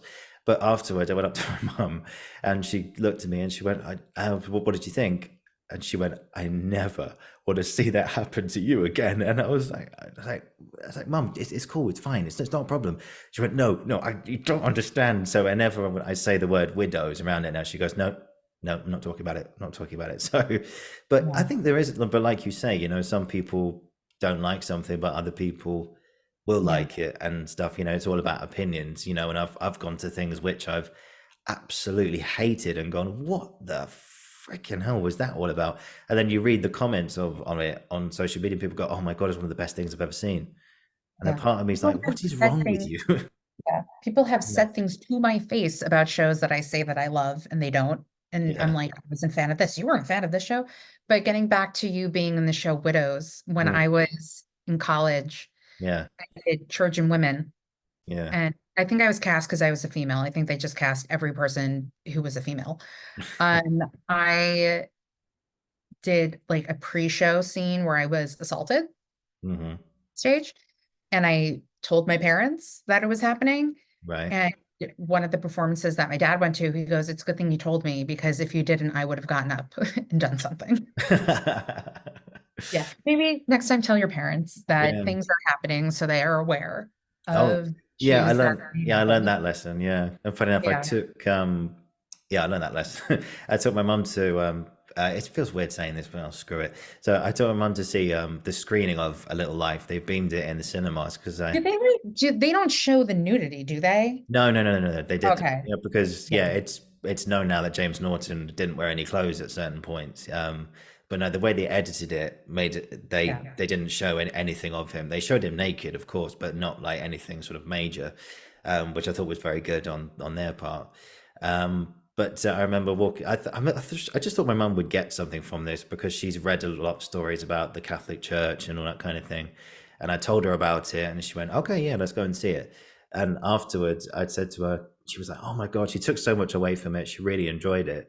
But afterwards, Yeah. I said, "So if I was playing Jude, uh, would you like me to tell you?" She went, "Yeah, if you were playing Jude, I will not come and see you. I love what you do. I love Yeah. watching you do what you love doing and being an actor and being podcaster, theater maker, whatever it is. But if you're doing Jude, don't, I'm sorry, I won't come and see you do it. I can't watch that happen to you." And it's a bit like that story about your dad, he would have got up on, been like, get your hands off Alison. It's like, Dad, it's fine, it's fine, it's fine. But but I think it's also a testament to that he believed it. He believed what was Yeah. happening, and he didn't want to see Yeah. his daughter getting hurt anyway in any way. Of course, you weren't, but that illusion was enough for him Well, to do that. I did slice my chin open on somebody's costume Right. during Okay. one of those performances, and I had Okay. to sleep on stage and went to the emergency room. So I don't know. I think I still have like a slight scar on my chin from it, but All it right. looked great for the scene, but Mm. afterwards, not so much. Okay. So just to be clear, so not in that scene you were hurt, but in the next one after that, thankfully. No, yeah, not the one my Yeah. dad came to see me at, or maybe it happened at one of the performances because I get thrown into one of the soldiers. One of the soldiers' costume pieces was like flipped up, like one of the I, metal pieces, and my face went into him. And I didn't know I cut my chin open until like I'm back lying on the floor and I feel like blood. uh-oh. And I snuck off the stage and and then I tripped over a wagon. It was like one thing after the other. And I'm an emotional sick. So whenever I don't feel good, I don't feel good when I start to cry. And I Yeah. already had the headache and I just wasn't feeling well that day. And so I get backstage, I start hysterically crying. Yeah. And like the assistant director is freaking out. And I'm like, I'm not crying because I sliced my chin open. I'm crying because I have a headache. And so the actual director wasn't there. And it's like this college age student who's like assistant directing this production. And like one of the performers sliced her chin open. Like she was losing her shit. She did not know what to do. Yeah. And then I found out from like the stagehands who I like befriended because I worked at that theater, that I got blood all over the stage. Mm. That they had to clean it up. So yeah. And even Oh. like the school security had to come over and check on me because they're like, if there's an incident that happens on Mm. campus, like we need to make, and I was like, hey, what's up, guys? Like, yeah, I sliced my chin open. Like I was totally fine. But Yeah. It's funny with yeah. those things, you don't feel it. Like it Yeah. literally just, you like something happens and you look down and then there's just you're like, what? Oh I don't dear. even, yeah, I don't even think I got blood on my costume. I got, How? I don't know. I don't know. I also had the best costume. It was literally just like a tunic and like leggings, and that's all I had. I had like the easiest costume. But yeah. That's impressive. I need to know how you did that because wardrobe would have absolutely loved you. Be like, oh my God, are you okay? Well, your costume's fine. Okay. But Well, no, I think I yeah, probably would have said to the person, like, did I get blood on it? And I think they said no. It's yeah. fine. It costume person liked me anyway, so Okay, well that's fine. Yeah, as long as you make good relationship with the costume guys. yeah. You But the point of the story is tell your parents before something happens to you on stage, so yes, they yes, yeah. If something yeah, bad happens to you guys, yeah, just yeah. tell them Let because them I know. learned that lesson the hard way. Yeah, Yeah, yeah. Because my mum just looked at me and went, "I just don't ever mention that word to me again. yeah, Don't even say the word widow." She's like, "Don't talk to yeah. me." Well, I think it's, hard to see like a child or a family member or someone you love go through something, even though it's fake, you Oh know? yeah, yeah, hugely. But that, It's, again, testament to your acting of like how good it was that your mom was freaking out that you were getting beaten up on stage. uh, yeah, I know it sounds weird, but I was actually quite flattered with that that she Yeah. believed it. Yeah, and there's a line in towards the end actually, which really sticks with both of us actually. So if she's like, Mum, if you're listening to this, just close your ears for the next few minutes. There's a moment where at the end, without giving too much away, I'm with Alexis is with his grandmother Sophia, and they're in a bit of a pickle. That's all I'll say. And she puts his hand on the floor or in the ground, and she says, "Put your hand in." God, I can't speak. Put your hand in the ground. It's your father's hand, and it's kind of a spiritual thing. Connect with the ones from the past, etc. I won't give you the context, so that will spoil the end of the play. But my granddad passed away a few years ago, and I remember afterwards, my mum came up to me and she said that line, "But put your hand in the earth. It's your father's hand." It reminded me of my dad, and she just went, "No, no, no," and just like, and I was like, "Yeah." So even though it was probably I didn't see it, I still haven't seen it back. I don't know if it was ever recorded or anything, but it was a compliment. Yeah, even though it's like tell your parents, make sure, but it's actually a compliment to say, yeah, that they believed you, and And they also the believed power the of theater situation. that your mom remembered this one particular line. Yeah. So despite it being a bit traumatic for us, she actually does remember it. So Yeah. yeah, I yeah. mean, I'm But still I've traumatized from like seeing the first Harry Potter Cursed Child when like the hand pops out of the grave. That yeah, because saying that that's what it reminded me of. I'm sorry. I know that's yeah. totally different, No, no, but no, no, absolutely. No, I haven't yeah. seen it yet. I haven't seen The Cursed Child yet. I know I'm one of the very few people. So yeah. Well, I don't think they changed the London production of it because it used to be two parts and now it's just one part, Oh, like I didn't know that. post-pandemic. So I Okay. was fortunate to see the original because they brought like the original cast to New York. Yeah. Um, So I remember seeing it with one of my best friends, and I literally jumped into her when that happened because it scared the crap out of me. But they took, not to spoil anything, but they took that part out. Yeah. I don't know. I don't think they changed it in London yet, but We'll find whatever. out. We'll find out. Yeah. Well, I you'll see remember it, let me know. I still were being traumatized by the Prisoner of Azkaban. Yeah, when the Dementors first come on the train in the film. I went to Yeah. bed that night like, Yeah. yeah, it was Yeah. That's terrifying. why I've only seen Phantom twice because the music really freaks me out. Yeah. Oh, So Phantom of the Opera. I don't Yeah. know why it freaks me out. Although the movie I enjoyed. Yeah. So that was Yeah. that's when my love of Patrick Wilson started, was him as Yeah. Raoul, And like 20 Jared, years. yeah, Jared Butler, Yeah. what was her name? Emmy Rossum. Emmy Rossum. Yeah, I nearly said Emma Thompson. That's a completely different person. Yes, Emma Thompson played Christine Daae. She was very wonderful. She was very She wonderful. was. I saw her not so by my apartment is Columbus Circle. So years ago I saw her walking through Columbus Circle and I was like, huh, Emma Thompson. Yeah. So awesome. Amazing. Yeah. And yeah, I'll just bring it back. I was going to tell you about the little life experience being Yeah. on stage. Yeah. Mhm. Um, yeah, it was amazing. You're right up and close with them, and where I was, there's a moment where Luke Thompson lies down on the stage and just his character sort of dozes off. And Yeah. if I just did that, if I just leaned over just a little bit more than I'm doing now, I could have Did you just gone, whisper in his ear, come on my podcast? yeah, yeah, I'm in touch with your agent or something like that. He said no to me too. It's fine. Man, it's all right. We'll figure this out. We'll figure this Yeah. out. But yeah, it was amazing. And plus, actually, it was a dream really because funny enough, I nearly got a job being an usher or a guy who sells ice cream Yeah. at the theater. Mhm. I had Which, to by the way, they do not sell ice cream in New York theaters because oh I have yeah. been asked that, and they do not do that. Why is that? Why do they not do that? I don't know, but you guys don't have playbills, and we do. You guys have programs we have to buy. Yeah, but playbills are your programs though, aren't they? Yeah, but we also, depending on the show, have souvenir programs. Oh yeah, like photos we and have stuff. programs and souvenir programs. Now we just have a program. That's it. Yeah. I know.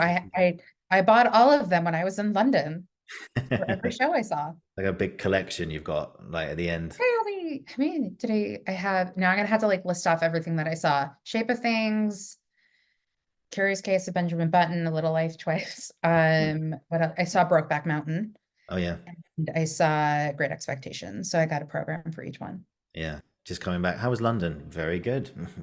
Yeah, it was, oh my God. I would live there in a heartbeat.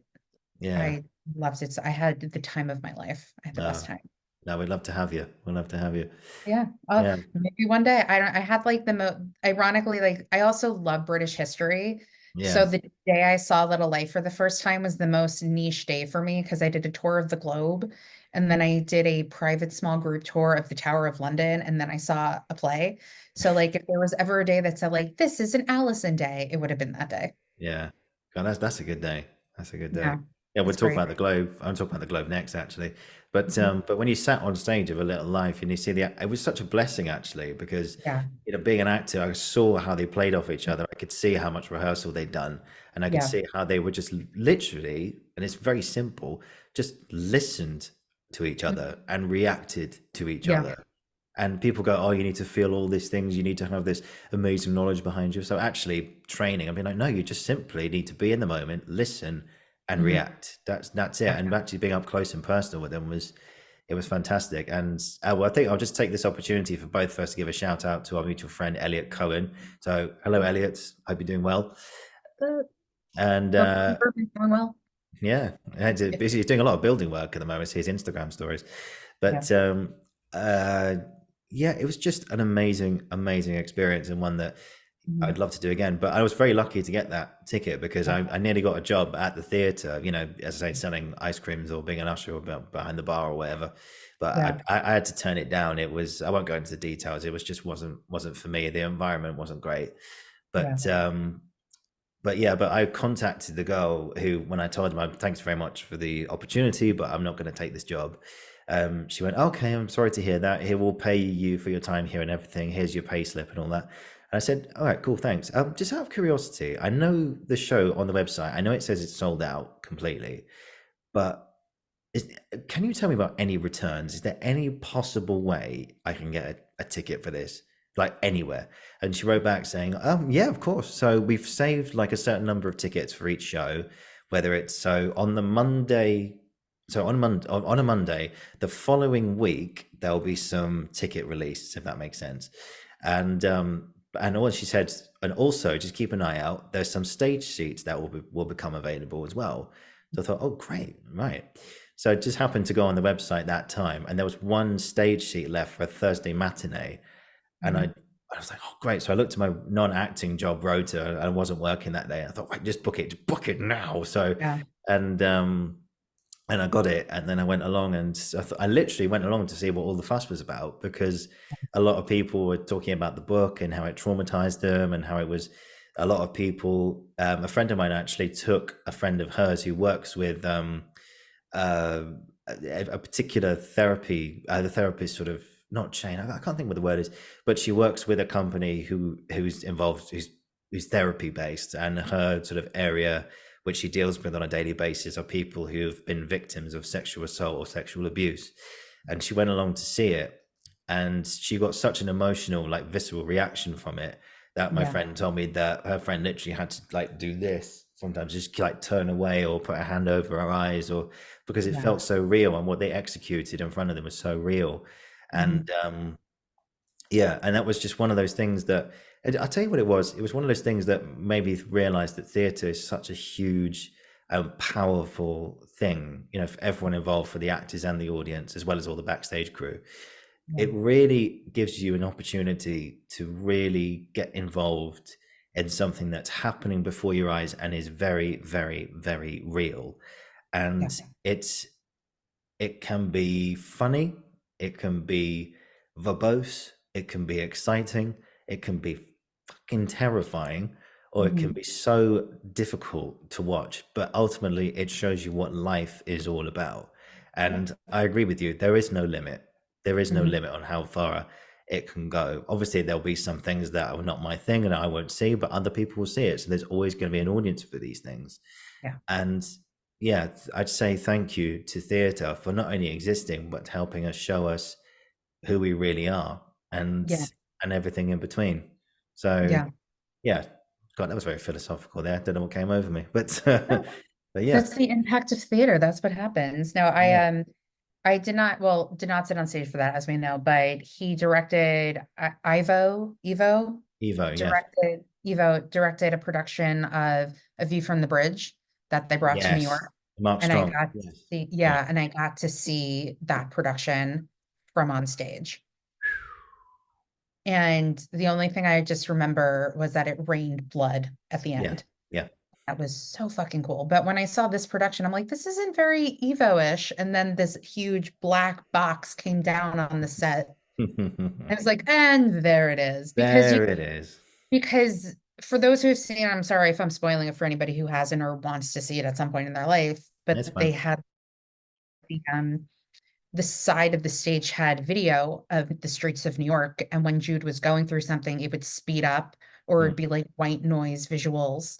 yeah. Uh, that's very Ivo-ish. But aside from like that and like the black box, I didn't really feel like it was anything different than anything else. Like not in a bad way. Mm, yeah. Because I think there's some director traits where you go and watch it and it's like, oh, that's very Evo, or that's very uh, Jeremy Aaron, or Thea Sharrock, or well, when you watch a film, that's very kind of Yeah. Baz Luhrmann or very Steven Spielberg or something like Yeah. that. It's you are kind of. I think it's good to have traits because people know it's you and you've made a unique stamp on things. But Mhm. at the end of the day, it's like, is that all you want to be known as? So that kind of opens up Yeah. a whole new perspective, really, doesn't it? I will be curious to know if they do bring this production to New York and where it would play. Mm, Um, I did when I stage doored, I was someone's videographer when they were meeting James Norton. And mm, I befriended these two girls, and one of them, I guess they heard me say to one of the actors, like, "Oh, I like your accent." He goes, "Oh, thanks." I'm like, "Oh, I'm from New York, blah, blah, blah." And so I don't know how the topic came up with them and the accent, but they like pointed at me and they're like, "And she's from New York." And so when he and I were talking, he's like, "Oh yeah, if we bring it to New York, like I'm gonna have to really make sure I work on my accent." I'm like, "Oh, your accent was great." And I was like, "Where would it go in New York?" He goes, "I don't think Broadway, but I think either like this location or the Armory." So there's this huge armory on Park Avenue called the Park Avenue Armory, where they do performances and art installations and like trade shows and different things. And so mm. it would make sense if it were to go there. Yeah. And I tell you what, this is something I thought about earlier, which was a lot of actors talk about how who do the West End, Hmm. sorry, excuse me, and to Broadway. They say that Broadway audiences are a lot more vocal than West End audiences.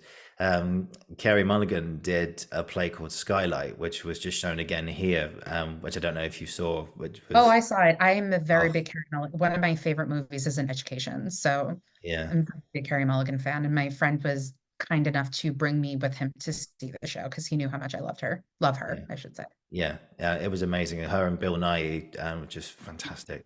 Yeah. I missed the original one that was back in 2014, but a recording of it was made and they showed it again just before Christmas, just gone. And Nice. I saw it twice. It was just like, oh wow, Great. this is Yeah. It was a beautiful play. yeah. And so Kerry Mulligan did an interview and she was talking about how in London people are very quite quiet and attentive unless they're playing with their phone, of course. But Mhm. he said in America, he got to Broadway and she makes, if anyone who hasn't seen it, she makes spaghetti bolognese during the show. And she was cutting up the onions one night, and this lady in the sort of third row was just like, "Oh my God, there's onions!" And then cutting out the guy, oh my God, garlic. And it's like shush. I don't know. Is that a thing for Broadway? People get a lot more interactive and involved in it. Yeah, I think so. Yeah. I mean, I people have also talked about entrance applause. Yeah. I've seen movies Yeah. that, especially Broadway, they get entrance applause. Yeah. In the UK, they don't. I haven't experienced enough British theater to say whether or not the big difference, but I mean, New York, it's America. People are just loud and Yeah. vocal. I'm like now I'm trying to think of like if I've had or witnessed people talking to like, oh my God, I can't believe this is happening. I don't think my theater experience I've had witnessed that, but like watch next time I see a show, whenever that is, I will witness that. Yeah. No, I've just witnessed like people being drunk and getting kicked out, cell phones going off, people talking during the show. Yeah. I Okay. mean, I've seen people like video from the front row. So yeah, Yeah. but I'm sure somebody and people have like spoken back to things that are happening on the stage. Oh, of course. Yeah. Of Yeah. course, that goes backstage, and then they're talking amongst each other and everything. They aren't taking note of what's going on out Well, there, what's guys. They so know. funny is, yeah, I saw this play called The Collaboration, which I know that they did in the UK with Jeremy Pope and Paul Bettany. Yeah. And I saw it like about a year ago, and there was a prop that fell off the stage and Hmm. hit my foot. And it was an art piece. Oh. It was like a crayon or something. Oh God. And so, like, the entirety of the rest of the show, I'm like, is it there? Do I put it back on the stage? Do I take it? Do I put it back on the stage? So I'm like, I'm gonna put it back. So at the end of the show, I just plopped it back on stage and I like went on my way. And I interviewed Eric Jensen, who was in the show, who I'm happy to call a friend now. Yeah. And I brought that up and he's like, that was you? Because we talked about it backstage and how the person was kind enough to put that back on the stage for us and like how to prevent it. So things like that happen. Oh yeah, I think they do. Yeah. I got a question here about Yeah. what some of your craziest backstage moments that you've been involved with or that you've heard of, do you think? It's something we were kind of talking a little bit about before. Yeah, I'm just like now, like I'm brain farting. I can't think of any. I mean, aside from like slicing my chin open on Oh yeah, apart stage, from that, yeah. apart from that's probably the craziest. I don't know. I mean, when I directed a show during the pandemic, there wasn't a great experience with a tech person, and it upset a lot of the performers. And I'm not going to go into more detail. Hmm. Um, but let's just say when you get a text message from the lead pretty much of the play saying something, then it's an issue. Yeah. Um, I can't really like think of, I mean,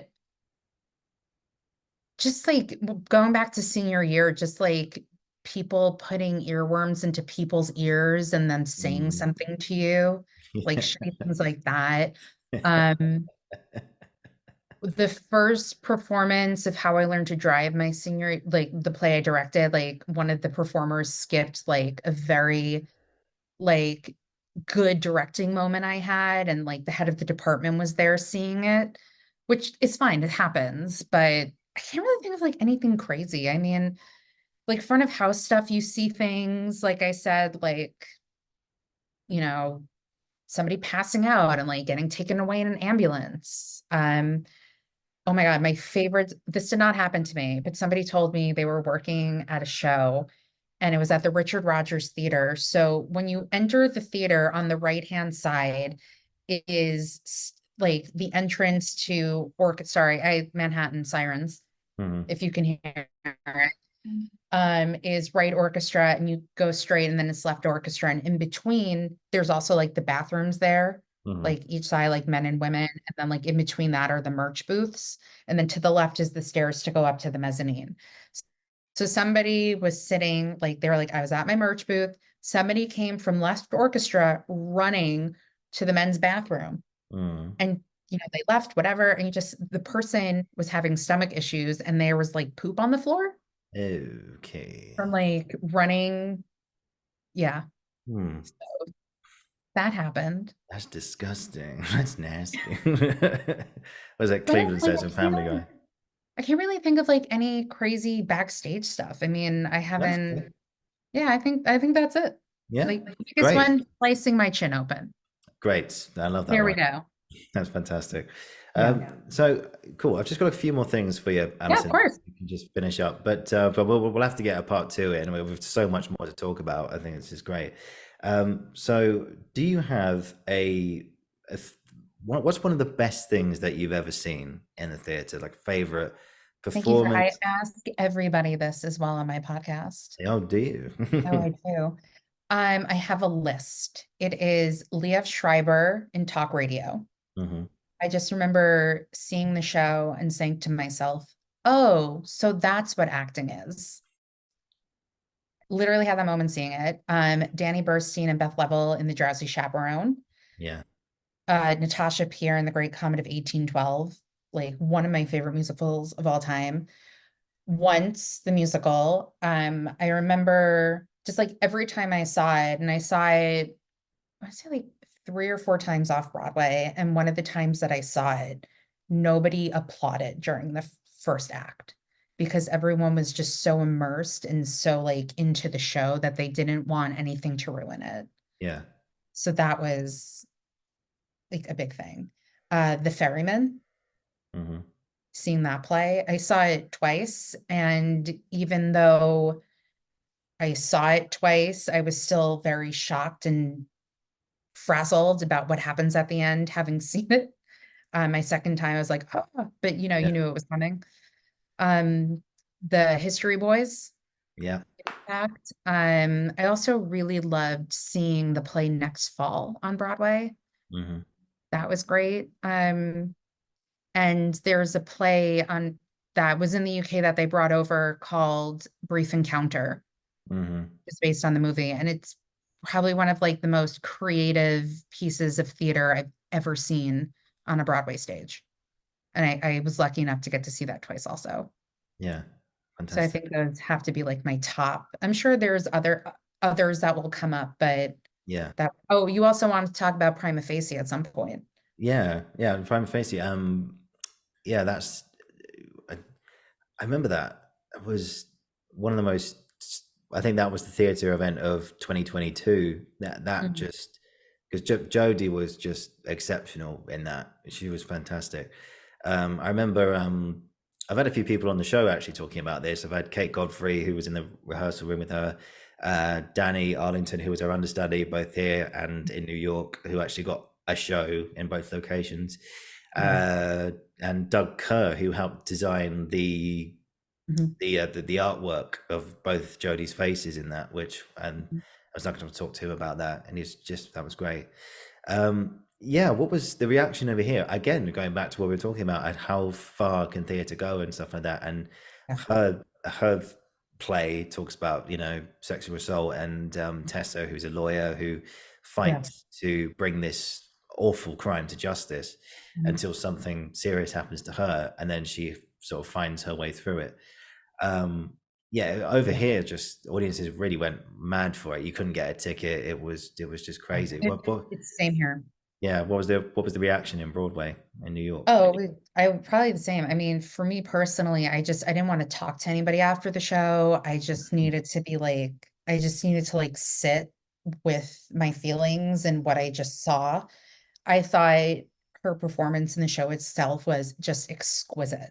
Like it was exquisite and just very well-deserved Tony. Like I knew part of like the video release that they have of the show, like what it's about and what's this, but I didn't know like more of what happened or like more to come. Like I knew what happened, but I didn't like visually know because they didn't release anything. Mm, Um, it was a great piece of theater and very well done, amazingly performed, and a very important piece of theater, I think, as well. mm, Um, for a lot of people out there in the world, I think it's very important.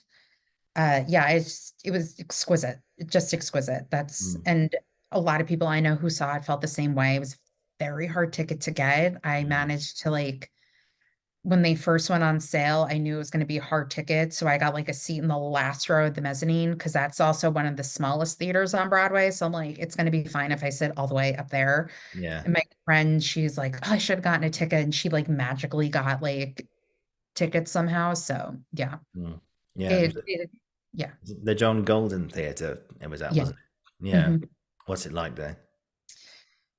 That's the theater where the person passed out and had to be taken out of the lobby. Oh wow, was it? Very teeny. Mm, It's one of the small theaters on the Broadway. It's interesting. I interviewed somebody and they asked me like what my favorite theater on Broadway is. Because when I go to shows, I don't really like oh my God, this theater is so beautiful. It's like the most gorgeous theater I've ever seen. Like, I don't do that. Although I will say the Belasco Theater is stunning. Hmm.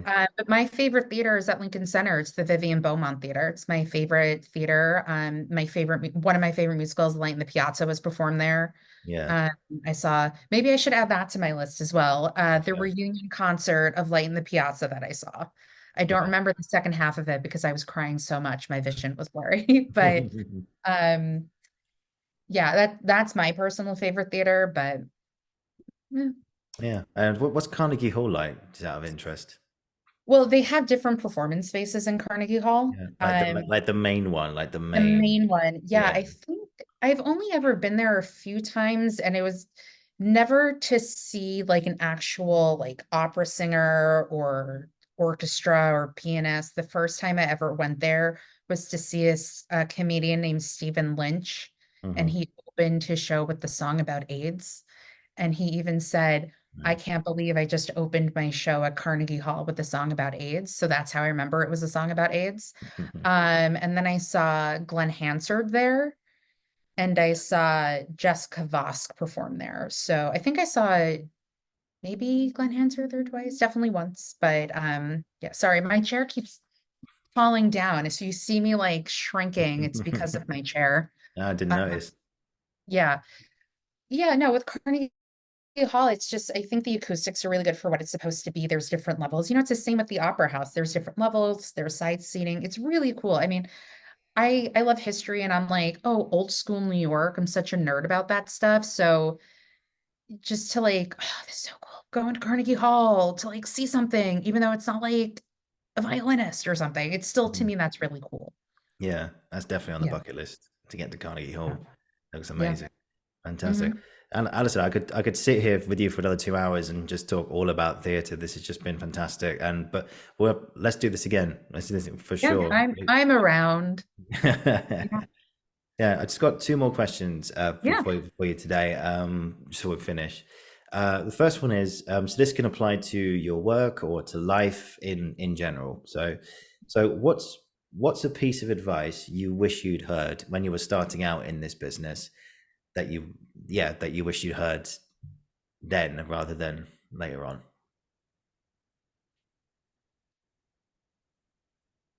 I don't think there's really nothing, to be honest, that I can think of. Hmm. I mean, it's always like, don't be an asshole. Um, don't rely on other people for stuff, but that's personal. But there's this quote that I love from Laura Linney that like when Facebook, you could put quotes on your Facebook page back in the day. It was one Yeah, of them. yeah. And it was something on the lines of like, don't let anybody tell you you're just one thing because nobody is one thing. Mm, And I really love that because I do believe that. And, this sounds like so corny and cliche, but people are layered, people have things that they go through and different life experiences. And, you know, typecasting is a thing and you want to go against type and all that. And yeah, I think that's a really good piece of advice. Like nobody's one thing. mm, I think that's probably a good one. yeah, Yeah. that's a But good I one. mean, like other ones were like personal that I don't really want to like divulge into the world, but No, no, no, no, like no. It's when like later. your personal Yeah, not experience. really. I mean, no, I'm constantly getting the same advice from people, or like I delve out the type of same advice. Like, I always think like everything happens for a reason. And if something didn't happen the way it wasn't supposed to go, it could be delusional that I think this, but if something didn't happen the way it was supposed to, it wasn't meant to be, Mm, you know? During like these readings when we couldn't cast one person, they weren't meant to do it. Like another person will, or like, oh, this didn't person, this, I invite all these people and only these people showed up. Well, guess what? Those were the people that were supposed to be there mm, for you at this time, at this dinner, at this party, whatever. yeah, So I think that's my life advice. yeah, Everything happens for a reason. yeah. Things happen the way they're supposed to. Brilliant. No, I'm the same. I think that's great. And just to finish on, which is the last question for every guest. Yeah. Well, when you come back for part two, this will be slightly different. But Okay, great. what's been an experience or experiences you've had in your career up to this point that you're never, ever going to forget? Oh, well, it's definitely because I don't ever stop talking about them. Mhm. And it's been like almost 4 years now, are the virtual play readings I did. Mm, And I say that because I've never had an experience like that before. yeah. It definitely introduced me to a lot of performers that I'm friendly with now. I'm definitely like I said, like I have a working relationship with Neil LaBute now, which is like awesome. I know how to write, I know how to produce, I know how to write offer letters, offer emails, which is great. Yeah. And I think that making these relationships have actually helped with my podcast as well. And have, like I said, with offer letters, like I know how to write an offer letter now to someone to come on to my podcast. So I think that's helped. And it was just a really fun creative experience because I haven't been creative in so long in that way. And it was such a great outlet because sometimes you don't get to be creative and start like my creativity right now is my podcast. Mm, And there are other things that I know I'm good at that I miss doing. And being able to do that during the pandemic, especially because it was the pandemic, nobody was doing anything really, um, was just like a really nice thing to do. yeah. And also like I really love doing my podcast. Mm, And I really love interviewing people and hearing their experiences and just talking to different people and like different avenues of theater, whether it be a performer, director, a playwright, like someone who does hair and makeup design, mhm, producing, because there's so many different aspects of theater and film and television. And the main point of my podcast is like, if you want to get into this field, and you don't know how to, there's so many different ways to do it. And if you mm. start one way, you can go a different direction. And this is this person's experience doing it. So I would say that. Fantastic. Yeah. Brilliant. Alison, thank you so, so much. This has been a Well, really, really lovely for chat. having me. Yeah, Yeah, same and here. yeah, no, I've really, really enjoyed it, and I love your podcast as well. It's a really just the quality of guests that you've got on, and that their experiences and everything is just fantastic. And I can't wait to hear more from you, and not only just after today, but of course on your own show. I can see what more great people you get on, and Yeah. yeah, let's do this again. I'd love to have you back. And I'm around. No worries. Absolutely. yeah, fantastic. Great stuff. Thank you so much for today. I'm just gonna, if you just hang on, I'll finish the recording and I'll say No goodbye to your problem. one-to-one. But yeah, I think let's call it there. So guys, thank you for watching. Thank you for listening.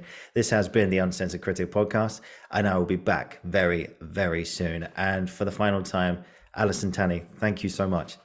Thank you.